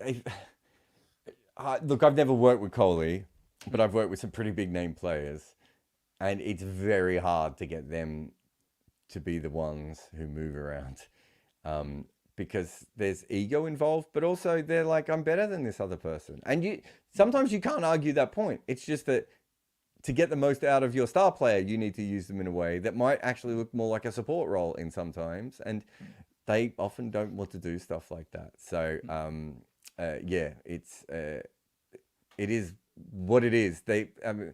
They're ride or die with Virat Kohli. Seems to be the best way of looking at it from here on in. Speaking of which, Jared, did you catch Sunny G's response to Kohli where he kind of lost it on TV? No, he said that if you say that you guys don't care about outside noise, then why are you responding to it? And you know, you're offending every single one of us in the commentary box and all the stats guys. It's something along those lines. I'm paraphrasing, but Matty Hayden was just looking at Sunny G and he didn't know what to say. But Sunny G did lose his cool. Yeah. Is that the one where Virat Kohli said probably he was having a go at the stats guys? And it's I think so. I don't know why Sunny G has taken it so personally. Mate, you won 3 games. I don't know. Just win some games. Like, those sorts of things. Yeah, sometimes it's hard. There's that fascinating conversation that Justin Langer talks about when he was talking to Sachin Tendulkar, and Langer said, "I don't understand how you handle it. Take me through your process." Because Langer would get upset at everything, right? And Tendulkar's like, "Oh, I don't really read the newspapers that much," and blah blah blah. And Langer's like, "That's nonsense." Because whether you read the newspapers or not, someone's going to tell you that so-and-so said this or whatever. And it comes down to it that some people just handle that sort of stuff better. And other players need it for motivation. Like, it can work both ways. But yeah, if I'm Kohli, I'm trying to make sure that another RCB season doesn't go down the toilet. I'm not sure I'm talking about stats people. Do you know what I mean? Like, I don't see what the point of that is. He might need to rely on the stats people to give him those NRR scenarios if Bengaluru are to win their remaining 3 games. So yeah, exactly. He's not going to go to a good old boy for that information, is he? They're going to go to someone who actually knows the maths. Funny that. Yeah. Rohit, you've played for 15 years. Tell me if we have a shot. Anyway, that wraps up this episode of Overthrows. If you guys enjoyed it, give us a like on YouTube and subscribe to both this YouTube channel and Jared's other channel on YouTube. And just a reminder that if you want to go check out all of our written work, videos and podcasts, you can go to goodareas.co, which could be your one-stop shop. So go ahead and bookmark that webpage. And yeah, we'll be back with another episode of Overthrows next week. For now, that is all. Goodbye. Ever wondered why slow? And sorry, I did it again, didn't I? Yeah. For everyone who is with us on YouTube live currently, stay tuned because we'll be back with episode 83 of the Uncovered podcast after this short ad. Ever wondered why slower deliveries work? What a zombie ball is? Or how Sunil Gavaskar would have batted in T20? Well, we have the channel for you, Good Areas. Twice a week, we have a new deep dive into a great story from cricket on our main channel, Good Areas. It is the history and present of cricket as narrated by me. If you make any content, Memento is the tool for you. Take your long format pods and meetings and anything you have and let Memento cut and slice it up for social media. This AI-inspired weapon will turn your one piece of work into so many clips. Try memento.fm today. Hello and welcome, ladies and gentlemen, to episode 83 of the Uncovered podcast. I'm your host, Behram Kazi, who you can find at Def Mango on Twitter. And with me, as always, is Jared Kimber, who you can find literally everywhere. And I mean, there are lots of things to discuss which happened off the cricket field this week. So, I'm not sure where to start. Maybe we'll start with the T20 World Cup squads. I think that's a good starting. Okay, yeah.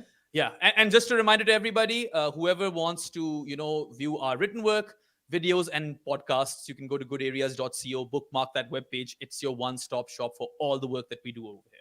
Anyway, let's start with India. Now, I'm not going to read out the squads out loud because there are lots. So I'm just going to go with main themes over here.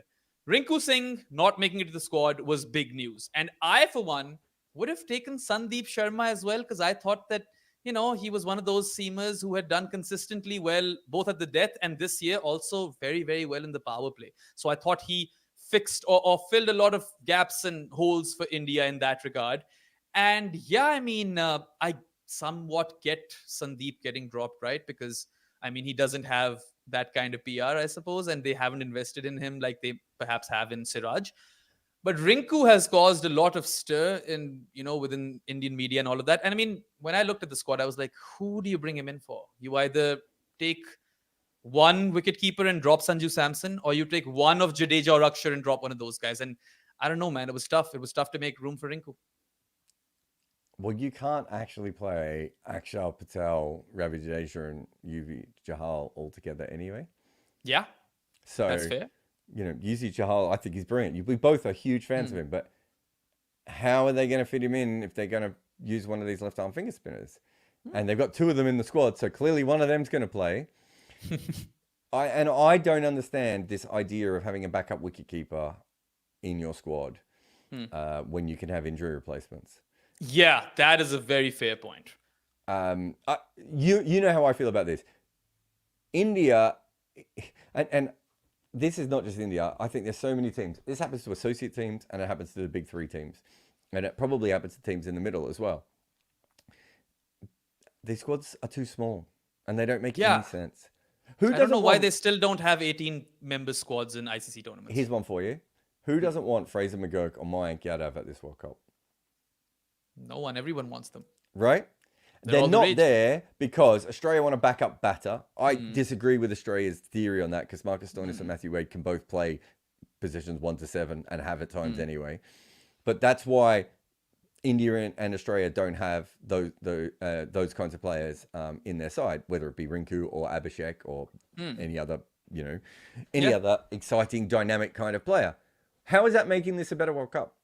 Right? It's not. Having Mike Yadav on the bench, and then you could have Chahal on the bench, and you could add some other interesting players. You could have, I don't know, Shashank or Ashutosh or, Nitesh, the young bloke. Do you know what I mean? You could do some really cool things with the lineup.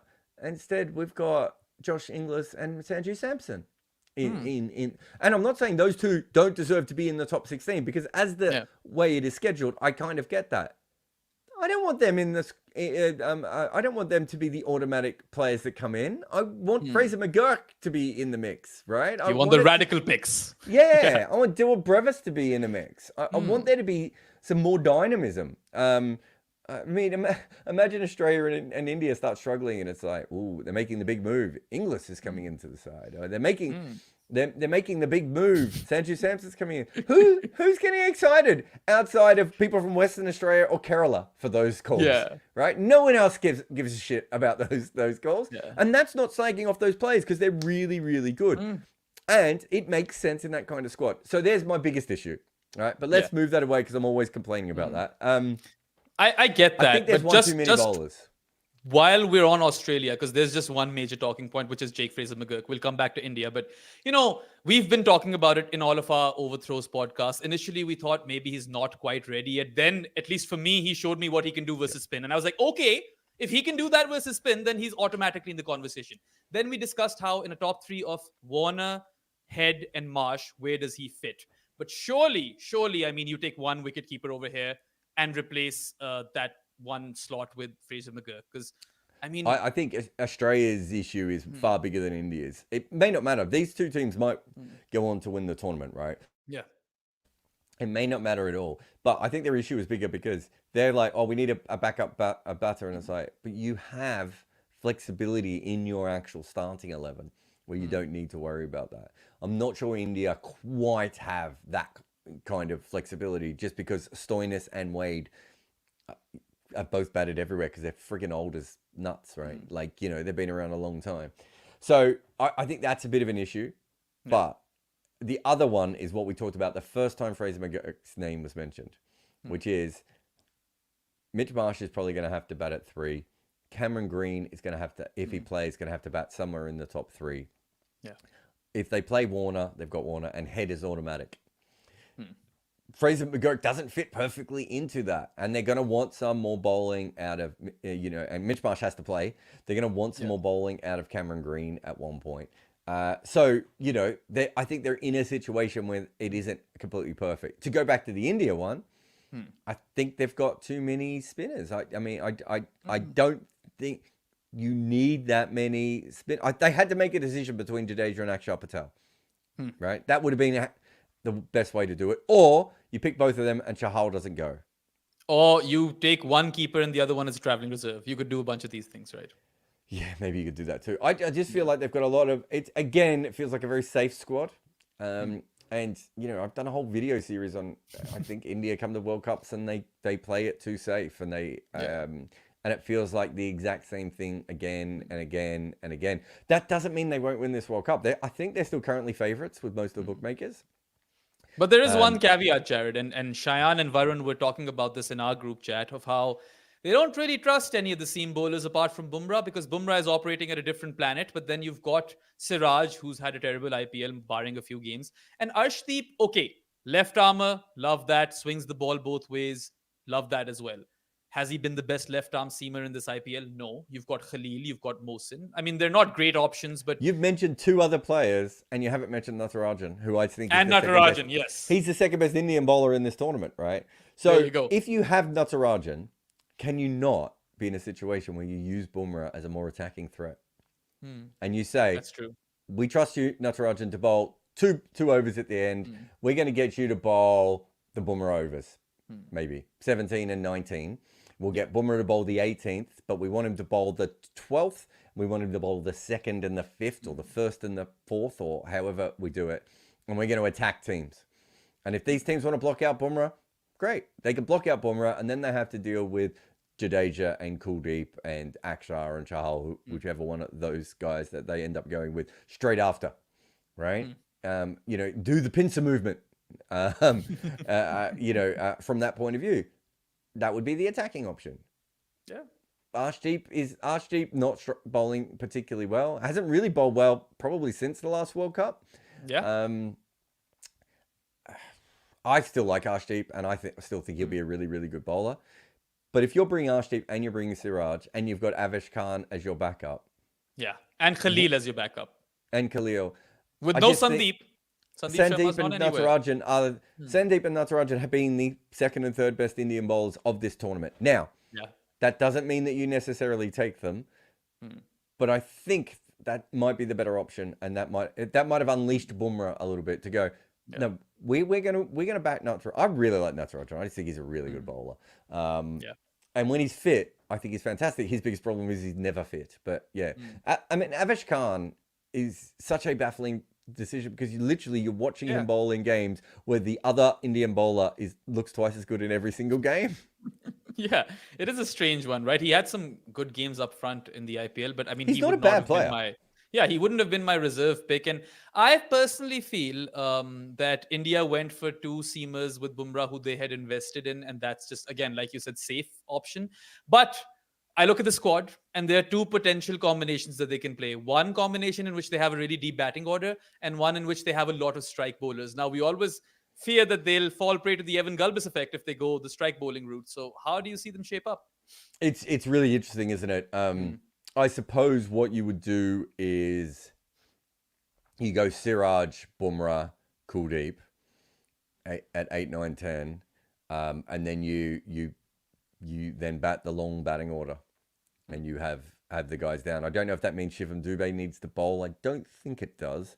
Yeah, I don't think it does. I mean, if Hardik has picked up bowling form in the IPL, that actually works wonders for India. Yeah, I think I'm right then, aren't I? Because that means Akshar will be listed at 8, Jadeja at 7, Hardik at 6. Not that they all have to bat in that order, but I mean, as far as bowling options go, then you don't need Shivam Dube. And so you take in 3 bowlers who can all take wickets, and then you've got 3 all-rounders, of which you hope work. And you mix and match, and maybe you occasionally Shivam Dube bowls an over when you need a little bit more seam. In the West Indies, that shouldn't be as much of an issue, and the finger spinner should be fine. And you mix and match a little bit with the way that you do that. Maybe Hardik bowls 2, and the other guys combine for a couple as well, or however that needs to work. That's a long batting lineup with stroke bowling, right? I'm not wrong there. I mean, Siraj may not be in great form, but if he works, but good luck to a few teams going up against that. Absolutely. Here's how I look at it. If you even go with the strike bowler heavy lineup, if we count the batters, maybe 2 of Gill, Kohli, and Rohit play. And then you've got the likes of Sky, Shivam Dube, Pant, Hardik Pandya. That's enough firepower. You shouldn't be afraid. You've got Akshar as well in the mix somewhere. You said Gill. Is Gill in the squad? Oh, sorry. Did I say Gill? I meant Jaiswal. Jaiswal, Rohit, Kohli, Sky. Oh, well, I said 2 of those guys play, right? Jaiswal, Kohli, and Rohit, only 2 play. Then you've got Sky, Shivam Dube, Hardik Pandya, Rishabh Pant, Akshar Patel. That's still long, and you still have a ton of strike bowlers in there. Yeah. So I think there's a few different options for them. I think the issue is at the moment that Akshar, Hardik, and Jadeja don't look like they can hit for power the way that they have in other times in their career.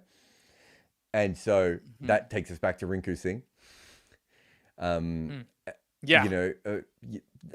Because Hardik could potentially bat at 5. But you start to run into issues with where Rishabh Pant fits into this lineup, right? You start to run into problems where Virat Kohli fits into this lineup. It's not straightforward the way that they want to do that. I think if they do want the long batting lineup, it does actually cause other problems in other ways than it might if they went with 5 bowling options and Hardik and, let's say, Akshar have to bowl their overs. That's a slightly different one. The minute you sort of fit Jadeja in, it does change things a little bit. But they're still they're still one of the favorites, right? Absolutely. Even without Rinku, who, by the way, in 11 T20I innings has been dismissed 4 times, has 356 runs, and strikes at over 170, averages 89. So I heard or I saw a tweet in which it said that his dad and his family, everyone had bought like firecrackers and everything to celebrate his selection, and then he didn't get selected. So, deepest condolences, because he has been hard done by over here. Quickly on Australia, 4 seamers, your regular 3 in Cummins, Stark, Hazelwood, and then Nathan Ellis, your death bowler with all those slow ones and everything. Now, in the Caribbean, I see a world in which Ashton Agar, Adam Zampa, and Maxwell are bowling 12 overs. That way, only 2 seamers play. That could be good for Australia, right? Because even if Stark is not in form, you can just go in with Hazelwood and Cummins. It's interesting. My bigger question is, of all the players whose form is the most dubious, Mitchell Starks would be the most obvious. And yes, I know they love Nathan Ellis. But wouldn't Spencer Johnson be the better backup seamer in that side than Nathan Ellis? Is Behrendorff done? I mean, on a day-to-day basis, I couldn't tell you if he was injured. I'm assuming he's injured, for being honest. And the last time we saw Joe Richardson bowl, he looked injured as well. But I just think that if they want a left-arm bowler in the squad, Spencer Johnson makes the most sense. And he's now not going to be there. And that's not slagging off Nathan Ellis, because I like Nathan Ellis. But I just don't think that's the cleverest way of going about it. Here's the thing I would say is, I don't think they really rate Ashton Agar all that high. So how does he always make it to their squads then? Always. How often does he make it to their 11s? Yeah, that's true. He makes a lot of squads, dude. He's the Jeetan Patel of Australian cricket. Every time there's a squad, his name's in it. And, unfortunately, he never actually gets to play in any of these games. So I'm quite interested by that.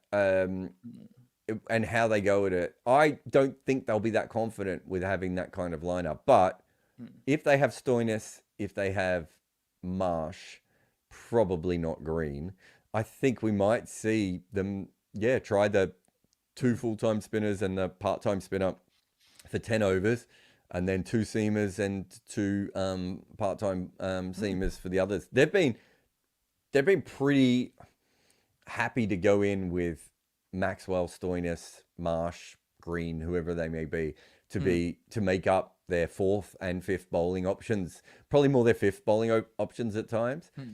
Are they comfortable enough to do it for 3.5 for 1.5 bowling spots? I don't know, but maybe that's what they have to do for this particular tournament. And but what happens if Mitch Stark does go to the Dogs?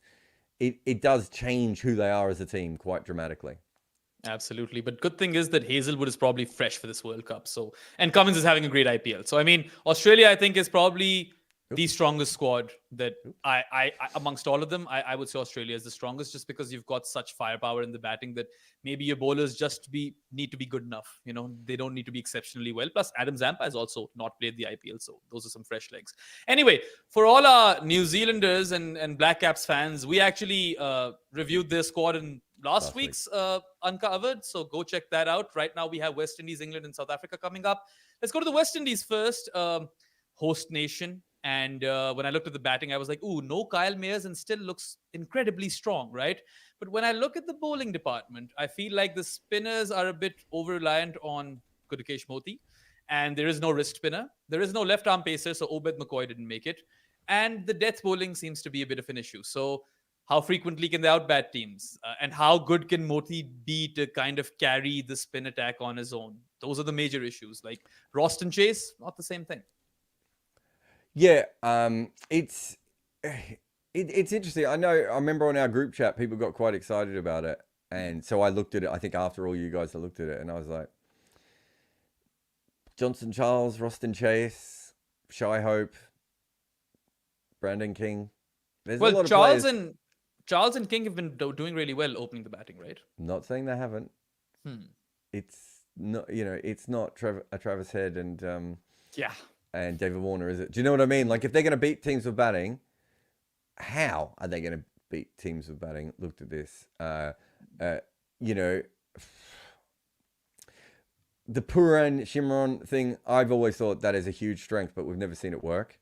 And Rovman. So there are 3 guys in the middle who can really hit it. Yeah.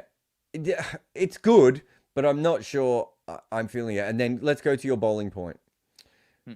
Who bowls the death overs in this side? Yeah, that's the issue. I don't know, Jason Holder? I mean, Jason Holder takes a lot of wickets at the death, but goes at a phenomenal amount of runs. There's a reason he's not in the IPL anymore. Gudakesh Modi, I really like, and I think it'd be really interesting. Shamar Joseph, that one game in the IPL seems to have spooked people. I think he probably deserved more than one game. Romario Shepherd, West Indies bowl him way too much. Andre Russell's in good bowling form, which is a very, very good sign. So I like that. Akil Hassan, I really like, but then you do have 2 left-arm finger spinners. Yes. They are very different to each other, to be fair, but they are. I just look at this lineup and I go, I'm not sure about Alzari Joseph as a T20 player, right? Johnson Charles is a really good player, but is he good enough to win you a World Cup? Roston Chase has suddenly become very good at T20 cricket, but I'm not sure I trust that. Shy Hope, I'm going to double down on that. Brandon King, I would throw in there as well. Shafane Rutherford, another guy who's kind of always there and thereabouts with their side. It's not that it's a bad squad. I don't know if I see a path for them winning the tournament, which I think there's a few other people who've been quite excited about that and said things like, oh, this could be the team that upsets everyone. I'm like, I would be absolutely shocked if this squad got up and won the tournament. If they made the finals, I think I would see that as a win for them.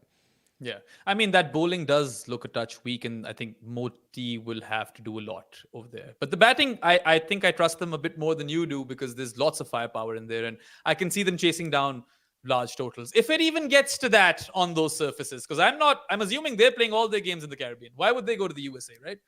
I haven't even checked that. That's a good point. Yeah, but that would make sense, but I would have had to have looked that up before now.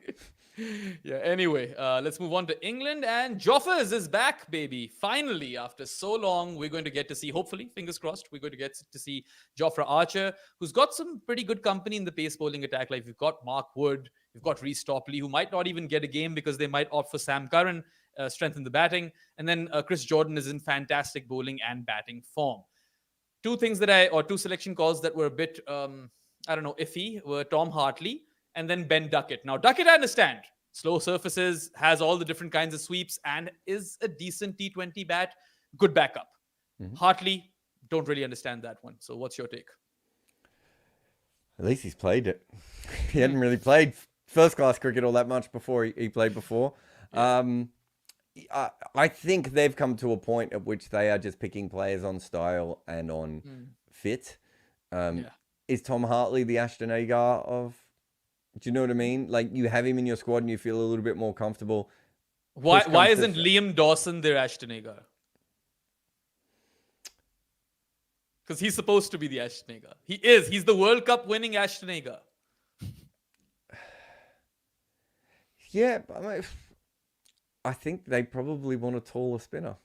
I know that sounds stupid. No, and also, where does Liam Dawson bat in this lineup? So I don't know if you can get much out of... Liam Dawson's a better bat than Tom Hartley, right? But is he a better bat if he's batting at 7 or 8? Like, is he a plus player if he bats at 7 or 8? Whereas Tom Hartley could probably come in and slog at 7 or 8. Might be their thinking. I don't know. You don't make a bad point there. I'd probably still go with Samit Patel, but I love Samit Patel. But yeah, it's an interesting side. If Jofra plays at Jofra's level, then they have a legitimate chance of winning the whole thing. If they don't, it's going to be pretty much down to the batting, right? Can they Kolkata or Sunrisers up the World Cup and play it from that point of view? So it could be a very one-sided team. I mean, the batting isn't an issue, right? If anything, maybe Johnny Bairstow doesn't even get a game in this batting lineup. That's how good it is. But look at the bowling. Sure, I'm not sure if they'll play Wood and Jofra in the same game. They might go for Topley, but then you've got Sam Curran who can kind of do what Topley can do as well, just not as well. And then that's how you fit Chris Jordan into the fold. Now, Adil Rashid is going to play every game, but is Liam Dawson his only support as far as turning the ball is concerned? Maybe that's an area of weakness. Liam Dawson. Moin Ali's there. Sorry, I completely forgot Moin. Yeah, I think. I mean, Moen's not bowling much anymore, is he? Yeah, no, he isn't. He's bowled like a couple of overs here and there for CSK. They will use him as a matchup bowler if they play him. It's certainly a weakness, that second spinner position. Right at the moment, who would you rather bowling for you in a T20 World Cup game, Moeen Ali or Glenn Maxwell? Glenn. Yeah, and Moeen Ali's obviously a better bowler. Like Glenn Yes. Maxwell wouldn't tell you that he's a better bowler, but I mean, Moeen can rip it, but Glenn Maxwell is hard to get underneath. yeah, Glenn Maxwell's just a clever one-day bowler, Yes. and Moeen has been a good bowler because he can rip it rather than and he's never been a wicket taker, and he's no longer a really good defensive bowler. Look, I think they're an interesting thing. They're just to go back on the odds. So India is at 3-1, which is probably a bit short. But remember, anytime you see odds on Mumbai Indians or India, that probably the weight of money is what has shifted the odds rather than the actual expectations of them winning. Yeah. Australia is around 3 or 4 to 1, so about 3.5 to 1, I suppose. England is at 5 to 1 on most bookies at the moment. All three of those teams have flaws. There's not a particular team there that you would say deserves to be favorite, but at the same point, you could make a very clear guess that one of those teams is going to win again. But if you can work out which one it is, you might make some money. But I'm not sure I feel all that comfortable on any of those three. I'd almost want to back those three against the field, right, rather than actually backing those three teams. Yeah, I would pick Australia if I had to in one of those out of one of those three. But anyway, South Africa is the last T20 squad of the day, and you've got the usual suspects there. Aiden Markram is captaining the side. 2 new faces, and these are guys who I'm assuming have performed in the SA20. I haven't followed it too closely. I know Ryan Rickleton has, right? He's the wicketkeeper batter, left-handed bat as well. And then you've got Otniel Bartman, who is a right-arm pacer, but also 31 years of age. So how did he get in there? Yeah, I mean, he's been on my list for years as a surprisingly good cricketer who just sort of like numbers wise, he quite often pops in certain kind of years, if that makes sense. But you look at his overall record, and he's I just want to bring this up. He's played 70 T20 games, and he's taken 98 wickets at an average of 17, right? And his economy is 7. Now, not all of that is at the highest level or anywhere else. But, as I said, I will look up numbers, and he regularly comes up. And he hasn't really ever made a huge push. And maybe now they're finally coming to the point where they've decided that he is that level of player after all these years. He's been playing. I reckon he would have played his first T20 game around 2013, 2014, maybe off the top of my head. Like, he's been around for a very, very long time. And if you look at his if you look at his overall record, so he's played 36 games for the Dolphins. And he's got a bowling average of 16.88. So you see a lot of times with these South African players who have good domestic records, it's not in the absolute top level. It's it's often playing in sort of random in random the lower league where they completely dominate, and they go through stuff like that. He's done it in those sorts of games. In that higher level, but at the same time, it feels a little bit from nowhere. Like they haven't been trialing him or anything, and he's.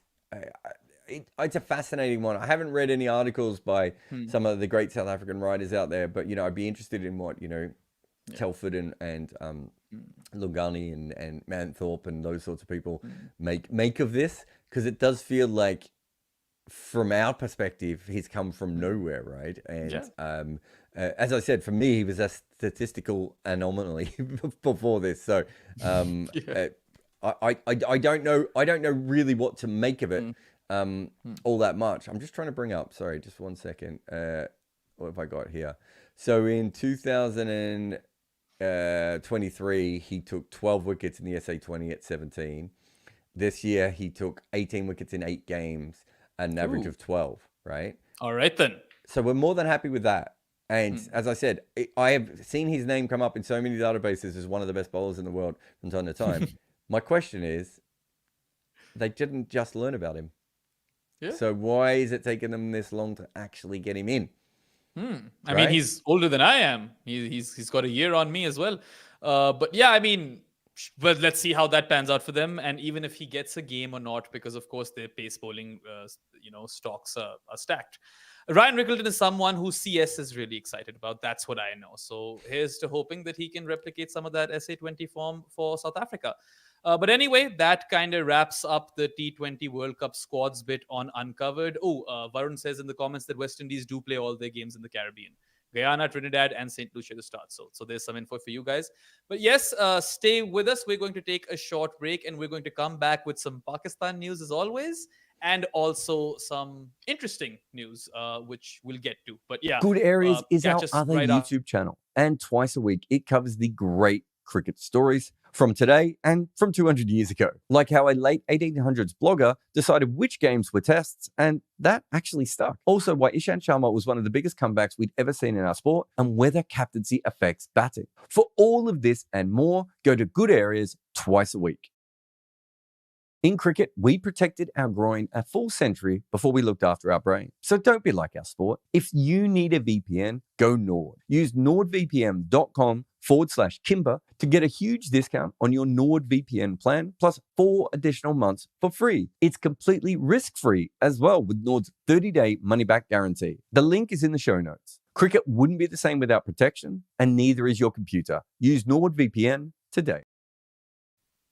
Welcome back to Uncovered. You guys are with Behram and Jared. And I did have a whole segment on the PSL's potential clash of a window with the IPL. But I see Anish also has a super chat on that. So we'll save this for that super chat. And I'll give you some hot goss. Remember how, I don't know if I told you this or not, but the PCB chairman set this independent 3-member doctor panel to kind of assess the whole Ehsanullah injury fuck-up. And Dr. Sohail Salim, who I think was the chief medical officer, if there is such a term, but he's basically the head of medical at PCB. He has resigned in light of the findings of that medical panel. Now, Ehsanullah's injury, it turns out, was not assessed, operated, or treated adequately.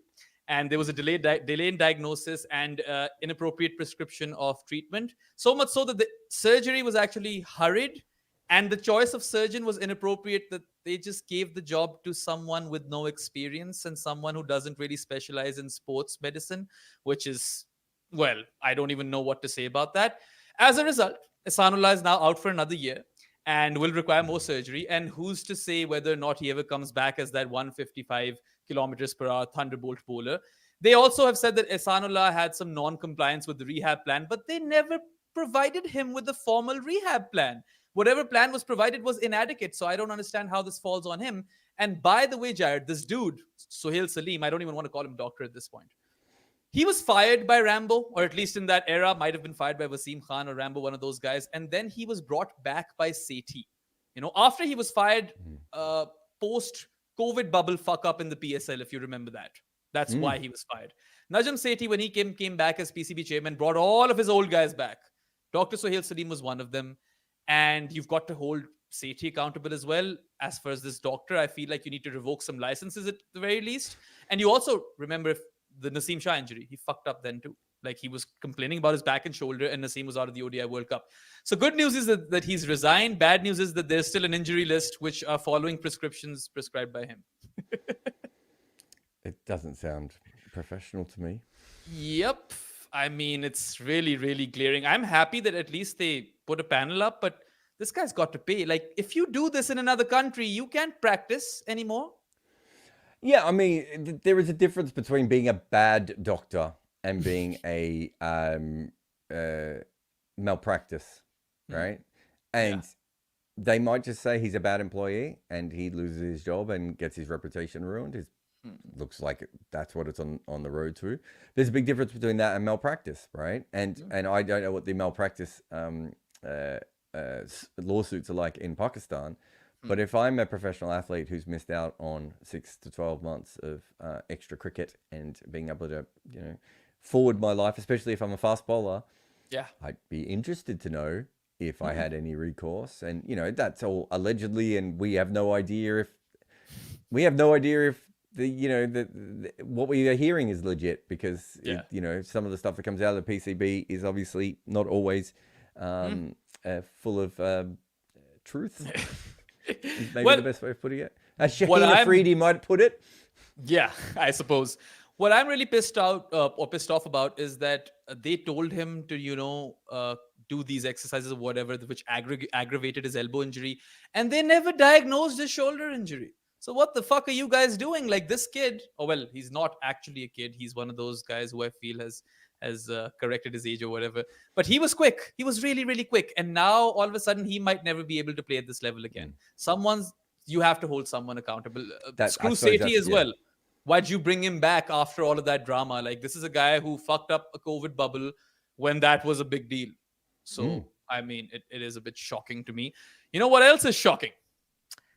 Monty Panesar, your colleague at Talk Sport, has put himself up as a candidate for the MP position for the Workers' Party in London, and he wishes to be PM someday. Prime Minister Monty, following in Imran's footsteps. I mean, I don't know what you want me to say. Look, I like Monty. I have worked with him quite a bit. He's always been a very nice person to work with. I wouldn't vote for him. I mean, I'm going to be honest. The list of people I've worked with in cricket I wouldn't vote for is quite high. And they aren't all former cricketers either. But I wouldn't vote for Monty. I wish him all the best in his life and his endeavors. But it's a random story, isn't it? And also, like, it's the easiest smear campaign of all time. It's just to show him on Mastermind getting all those questions wrong. Do you want to vote for this man? And there you go from there. He's not going to be Prime Minister. It's certainly not for George Galloway's party. I can tell you that now. There's a lot of cricketers get asked to do politics outside of Asia. So obviously in Asia, they accept those jobs quite a lot. A lot of cricketers outside of Asia get offered those jobs. Most of them don't like to do it. It's interesting that Monty, who I would say I've had zero political conversations with, I can think of 15 other cricketers in England alone that I've had more political conversations with than I have with Monty. I find it really interesting that he wants to do it. I wish him all the best and good luck. I mean, I would vote for him, dude. I love Monty. And have you heard of Count Binface? No. Count Binface is a person who regularly runs for office in the UK. I think Count Binface would fare pretty well if he went up against Monty. Damn. Well, we'll see how that pans out. But also, I wish Monty the best of luck. And you know what? If Monty becomes Prime Minister, I'm saying this on record, I will move to the UK permanently without a job or anything. I will somehow just rent an apartment and I'll settle over there. Well, now I have to make it happen. Yeah, I'll be his. I was gonna say I'll be his Josh, but I wouldn't be his Josh, would I? I'd be his Toby. I don't know if that's only gonna work if you're a West Wing fan. Imagine being Monty Panesar's political advisor. That would be a fun position. It's almost worth me doing it just to see how much fun I could have. Yeah, I would love to live in a country where Monty is the Prime Minister. Let's just put it that way. Anyway, on to some somber news. Josh Baker, 20-year-old Worcestershire slow left armer and budding all-rounder, has passed away. He literally played a game for the second 11s a day prior, took some wickets, and he'd been playing cricket, top flight cricket, for not too long, but he wasn't fresh either. Like, people knew who he was. He was still 20 years of age, so obviously had to mature. And we don't know the details of how it happened, but it is extremely sad. It goes on to show us how fickle life is. And I mean, whenever something like this happens in cricket, it really hits close to home, doesn't it? Yeah, look, obviously young people die everywhere in the world all the time, but it is a community. And, I will have known people who have coached him, who've played with him all those sorts of things. I think Ashley Giles is the director of cricket there. So I think so. the thing in cricket is you kind of always have a link back to everyone. It is a very small community. And this is incredibly sad news. And, we had that spate of younger players passing away a few years ago with PK Dharma and Tom Maynard doing it, in quick succession. Obviously, the Phil Hughes one was the more famous one, but, it has happened before, car accidents and cancer and all sorts of things. But this one seems to have come absolutely from nowhere. And it's incredibly sad news, and thoughts go out to his family and to the club. If anyone's watching from Josh's family or friends, our deepest condolences and thoughts go out to you, and I hope that you guys are able to bear this loss. And I mean, to the cricket community, props to you guys for all coming together, all of you, and kind of condoling this, because I think it's important. Anyway, I remember when Maynard passed away. I was covering a bit of county cricket at that time, and just how much it affected all the guys.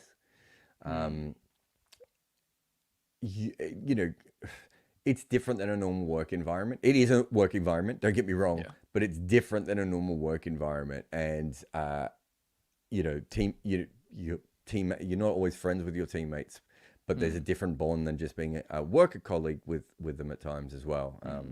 Thoughts go out to everyone there.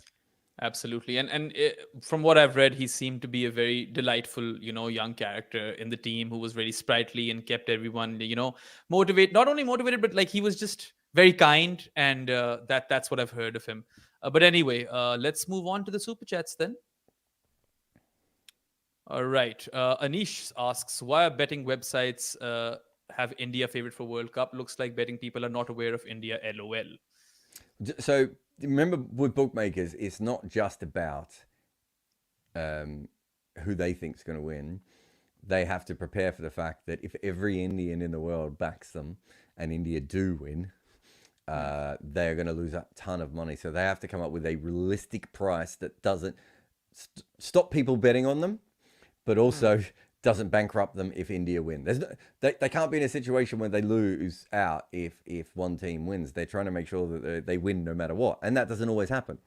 So that's a big part of it. The other part of it is, who's the natural favourite for this tournament? We think the West Indies is going to be a more subcontinental style tournament. That should help India. There are problems with India. We had the... I was talking about the odds before. I think South Africa, who we mentioned, are 6-1, which I think is quite short, if I'm being honest. Wait, I've got them right here. Where is it? Yeah. So India, what did I say? They were about 2.5 to 3-1. It is short. They probably should be 3.5 to 1. They probably should be around where Australia are. England are at about 5.5. South Africa are 6-1. New Zealand 8-1. Pakistan 10-1, which is incredibly optimistic. Sri Lanka 16-1, which is incredibly optimistic. I'd be surprised if this tournament was played 16 times and Sri Lanka ever won one. You can get Afghanistan at around 25-33, Bangladesh around 33-40, and then obviously it goes out to 200-1 afterwards. But if you were to ask me who should be the favorite of this tournament, I'm not sure I would naturally say anyone there. I don't know. I mean, I think there are problems with the Australian team. I think there are problems with the English team, and I think there are problems with the Indian team. So, oops, I didn't mean to do that. And so, yeah, I can understand that. Yeah, I would say it has to be one of those big three nations.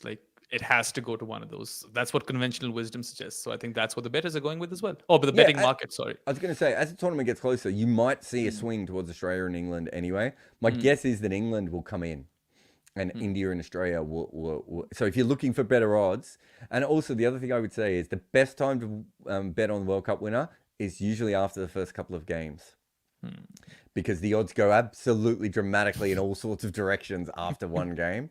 So it's always worth having a look at that. For instance, Australia probably got out to 6 or 7-1 at one stage during the last 50 over World Cup. Yeah. Rishabh Sharma asks, are you still in touch with George Dobell? I remember you two working together. What's this last thing? to expose ICC? Well, Jared has a documentary called Death of a Gentleman, so you could go check that out. But it's But not George with didn't George work on that Dobell. movie. Yeah, George and Jared were polite inquiries for the longest time. That's what I Yeah, remember. yeah. We worked together for years, and then I can't remember which one of us left. I think I left Cricket Info before he did. You did, because and he left more recently for the Cricketer. yeah, and then I went back and he had left. So I think I went back after he went. Yeah, we didn't work together because we don't work for the same company anymore. We've talked about doing podcasts and stuff. George is every time I tell George, like George has never even been in Reninka, and he's one of my best friends. So every time I tell him he needs to be on, he just sort of doesn't get back to me. And you know, one day we will do something together. I mean, there's heaps of people I've worked with in cricket that I don't work with anymore. You know, Melinda Farrell, Andy Zoltzman, Sam Collins from Death of a Gentleman. Like, there's lots of people that I've worked really, really closely with that I don't work with anymore. It doesn't mean, you know, Bharat was on this podcast, right? It doesn't mean I'm not friends with him anymore. It's just professional stuff. It goes in different directions, and you know, it doesn't always work the way that you want it to work. But yeah, me and George will definitely work together one day. I don't think that will be an issue. Tell him Rishabh said that his name is George Dobell. That'll be a funny story. I think that's a joke, isn't it? Oh, is it? I'm trying to think if it was. I think a coach might have called him Doorbell. Okay. I'm trying to think back. Anyway. Yeah. What connects me to George is Azim Rafiq. Both of us know him. But anyway, Anish once again asks, or this is not a question. He says, Jared, if the Sunrisers win the IPL, I will splurge some dollars here. So make it happen. Probably not going to happen, Anish, but thank you for your super chat. But anyway. but if it does happen, those better be a lot of dollars then, right? Because now you've said this. Path right winger, frequent question asker on super chats. He says, is there something unique to South African sports and fitness culture that makes them look so good aesthetically? Ooh. They're big, aren't they? I mean, you know, you look at the rugby team, they're big. They eat a lot of meat in South Africa, probably more meat than anywhere else. Yeah, the braais, and you know, there's that running joke. If you go into a South African restaurant and you ask for vegetarian, they give you chicken. You know, dude, I used to go to this South African burger joint in Toronto, and it's probably the best burger I've ever had because it had that round sausage called the boerie in it. Oh my god. Boerie, Druvis. I'm pronouncing that wrong. Druvis is probably my favorite snack in the world, which is another dried sausage that you get from South Africa. Obviously, a lot of people love biltong. I like biltong, but it's not quite for me. But they're a very meat culture. It's funny that you say that they want their physique because they're very big and they're very thick, but they're not always cut, if that makes sense. Do you know what I mean? Like if you look at Faf is probably one of their more cut guys, whereas a lot of their guys are actually more beefy, more like he's chiseled. Players. That's what Faf is. Faf is probably more like an Australian player in that kind of physique, or a New Zealand player, whereas that Callis, Smith, Markram, might even put Heinrich Klaassen, those sorts of bigger beefy guys, Charles Langeveld, Martin de Lange, there's tons of them. That are like Rory Kleinveld, you know, they're big chunky dudes, right? There's just a lot of human there. But yeah, I think it's a lifestyle thing as much as anything. I do think it comes out of the I could be wrong, but it feels like to me it comes out of the sort of the way that Afrikaan culture eats, and that has influenced the rest of South African culture at times. But look at their rugby team; they're friggin' massive, aren't they? Huge. You know, and so I do think there's a big part of it that's that. But yeah, I'm not an expert other than the amount of times I have actually eaten food in South Africa and thought I have eaten a lot. I mean, I have a meat sweat. All right. There's another question by Path, isn't it? Or is that just a continuation of the same question? The part-time gym. Oh wait, gym no, there is trainer another one. one. You're right. Sorry, this one. Yeah, he says. Oh no, we did that one before. No. We did that one before. This one says part-time gym trainer in UAE. I get asked by Desi guys to build them a physique like SA cricketers. Yeah, we did that. So okay. He all thought that it one was question. Yeah. He thought it was the Dutch genes, but now you've given him more context.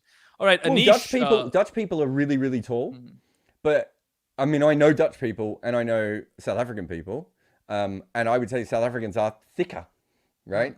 Like they are bigger everywhere, but Dutch people are freakishly tall, and South Africans are quite, especially white South Africans are quite tall. I don't know what the averages are, and a lot of South African cricketers are tall. So the tallness, I think, comes from there. But I've been to the Netherlands and I've been to South Africa. I can tell you which country eats a lot more meat. One goes the meat direction and the other goes towards the cheese. Meat and cheese. All right. Anish says IPL and PSL clash in 2025. What's going on, guys? So I actually had a segment for this entire thing on this show. I'm going to give you a quick briefer on it. The PSL has to be played in a separate window this time because Pakistan are going to South Africa in the winter. They'll be back in January. Then they are hosting South Africa and New Zealand in an ODI tri-series. And then they've got the Champions Trophy in mid-Feb. Right after that, you've got Ramzan, which is the holy month for Muslims in which they fast. So that's not an ideal time to host the PSL. So, it's not like they've chosen to go that direction, but they've put out this window potentially of April 7th to May 20th because I think they're lost for choice. Like, they're not spoiled for choice over here. They don't really have any options. And they haven't, I've seen a lot of journos, particularly in Pakistan and India, put out some weird tweets in which they're like, oh, the IPL is going to be challenged by the PSL. They've mentioned that they merely want to coexist. There is no challenging the IPL. Only a fool would think that way. And when I looked at this news, I had an initial thought that I was like, hey, this is good because now you could just get the best of the IPL rejects and I could work with that, for the PSL. And Pakistan aren't playing any cricket during the IPL anyway. So that means that everyone who doesn't get to play the IPL gets to play the PSL. But then in terms of long-term cons, I started to think in that direction. And one would be that the PSL has been one of those leagues where budding English talent comes and makes a name for itself. Now you've got a clash with the county championship, and maybe that's not possible due to contracts. And then also broadcasting rights. What happens there if a channel only has one slot and 2 games running at the same time? Then what's the future over there? Obviously, they're going to go for the IPL game. So those are 2 major worries for me because they have expressed that they want to make this more long-term and wish to coexist. But you know what? This is just a proposition right now. Not even all of the franchises are keen because Lahore Qalandars don't want to lose Rashid Khan. So why would they say yes to this, right? But the last bit of information on this is that the PCB has expressed their desire to have the playoffs in the UK because they want to take the PSL's brand further.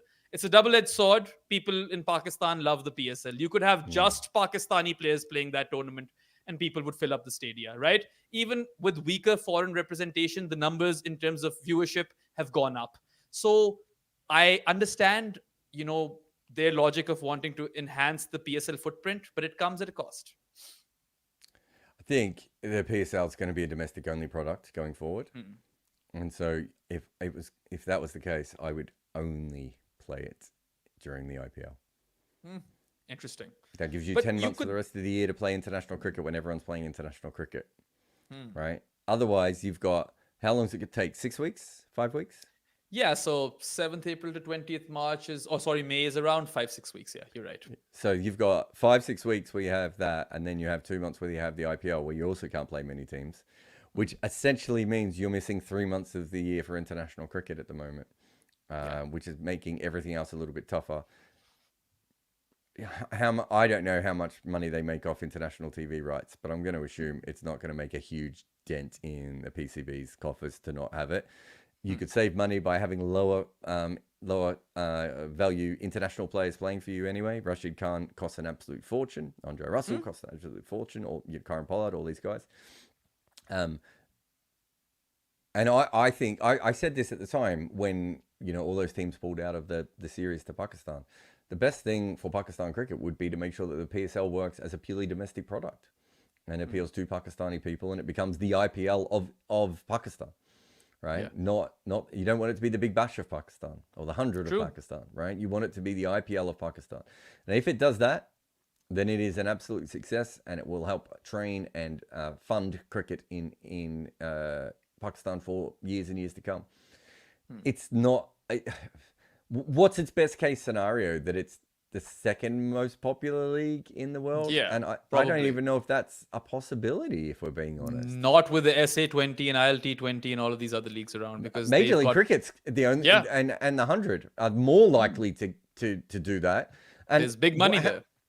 And how much money is actually in being the second biggest league, right? Yeah. Also, they have said that they might bring the salary caps for platinum players up to 300 to 350 to maybe 400K.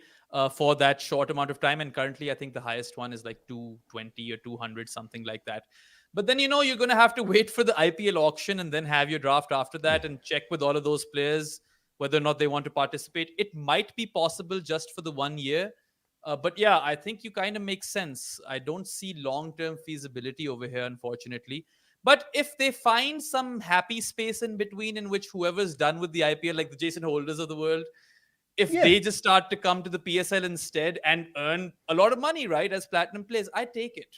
Because right now the PSL is a successful brand, not because of foreign representation, but because of the Pakistani product. That's what I mean. So I don't see it as an international league anyway. So I don't have an issue with that. I mean, maybe if they looked at it financially, it would be worth less, and then they have to make a big decision.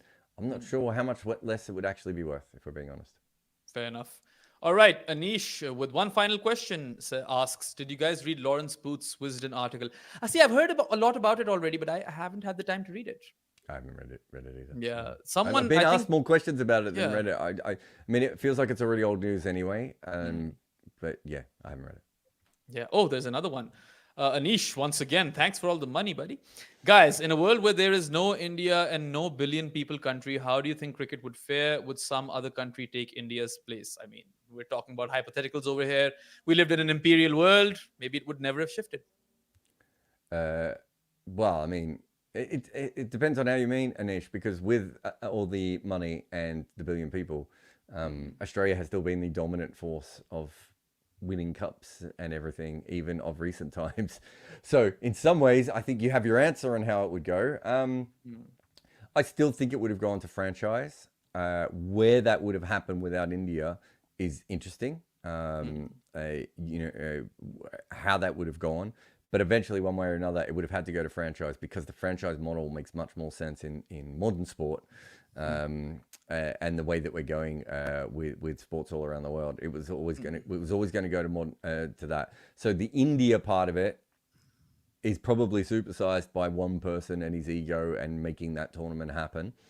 But the fact that there was already another franchise tournament there, and I think you would have had people like, we had the Fair Break women's tournament briefly before that seems to have disappeared. We had the Hong Kong Blitz and things like that. I think people in Hong Kong Sixes, if you want to go back. I love that tournament. Yeah, I think we would have seen a form of franchise cricket come in anyway. Who becomes the dominant player there, Anish, is the more interesting part of it. Because Australia is dominant on the field, but cricket isn't worth as much money, I don't think, in Australia as it is in England. So that would have played a slight part. I think the more interesting question is always what would have happened if, when they formed the ICC, they didn't make it a Commonwealth based, and if Ireland had not moved away from cricket, and the USA had played cricket, and Argentina not played cricket as in played Test cricket, and Argentina had played Test cricket. Where would we be now? That's a far more interesting one to me than if India were not there, because then is cricket legitimately 1A to football's 1, right? Or 1B to football's 1A, I should say. And instead, we are, even if we're the second biggest sport in the world, it's like everyone's playing for like 4th place behind football. Also, there might not have been a shadow ban on Pakistan players. That would have been nice. But anyway. Oh, yeah. Well, yeah. I mean, from that point of view, Pakistan players could have shadow banned. PSL could have been the biggest league in the world, and it could have banned other people. Who knows? They would do exactly what India does if they were in their position, by the way. That's subcontinent culture for you. That's how they think. But anyway, that wraps up this episode of Uncovered. So if you guys enjoyed this episode, give us a like on YouTube and subscribe to both this YouTube channel and Jared's other YouTube channel. Also, we have all of our written content, podcasts, and videos at goodareas.co. So bookmark that website. It could be your one-stop shop for all of our work that we do over here as a team. And yeah, we'll catch you next week for another episode of Uncovered. That is all for now. Goodbye. NordVPN know nothing about knuckleballs, but they can help you with online safety. If you need a VPN, use nordvpn.com NordVPN.com/Kimber to get a huge discount and 4 months for free. They also have a 30-day money-back guarantee, which is risk-free. The link is in the show notes. So stop thinking about knuckleballs for 2 minutes and go to NordVPN.com/Kimber and get your deal. A few years ago, I tried to work out what my process was for actually making content on sport. And along the way, I realized that I had basically created an online course. So here it is, Fans with Laptops, a course you can do in your own time. And it looks at writing, podcasting, and making videos, not to mention social media and so many other parts of the industry. I will teach you about what to do inside the press box or writing a huge feature. But the important thing is that it takes your passion and lets you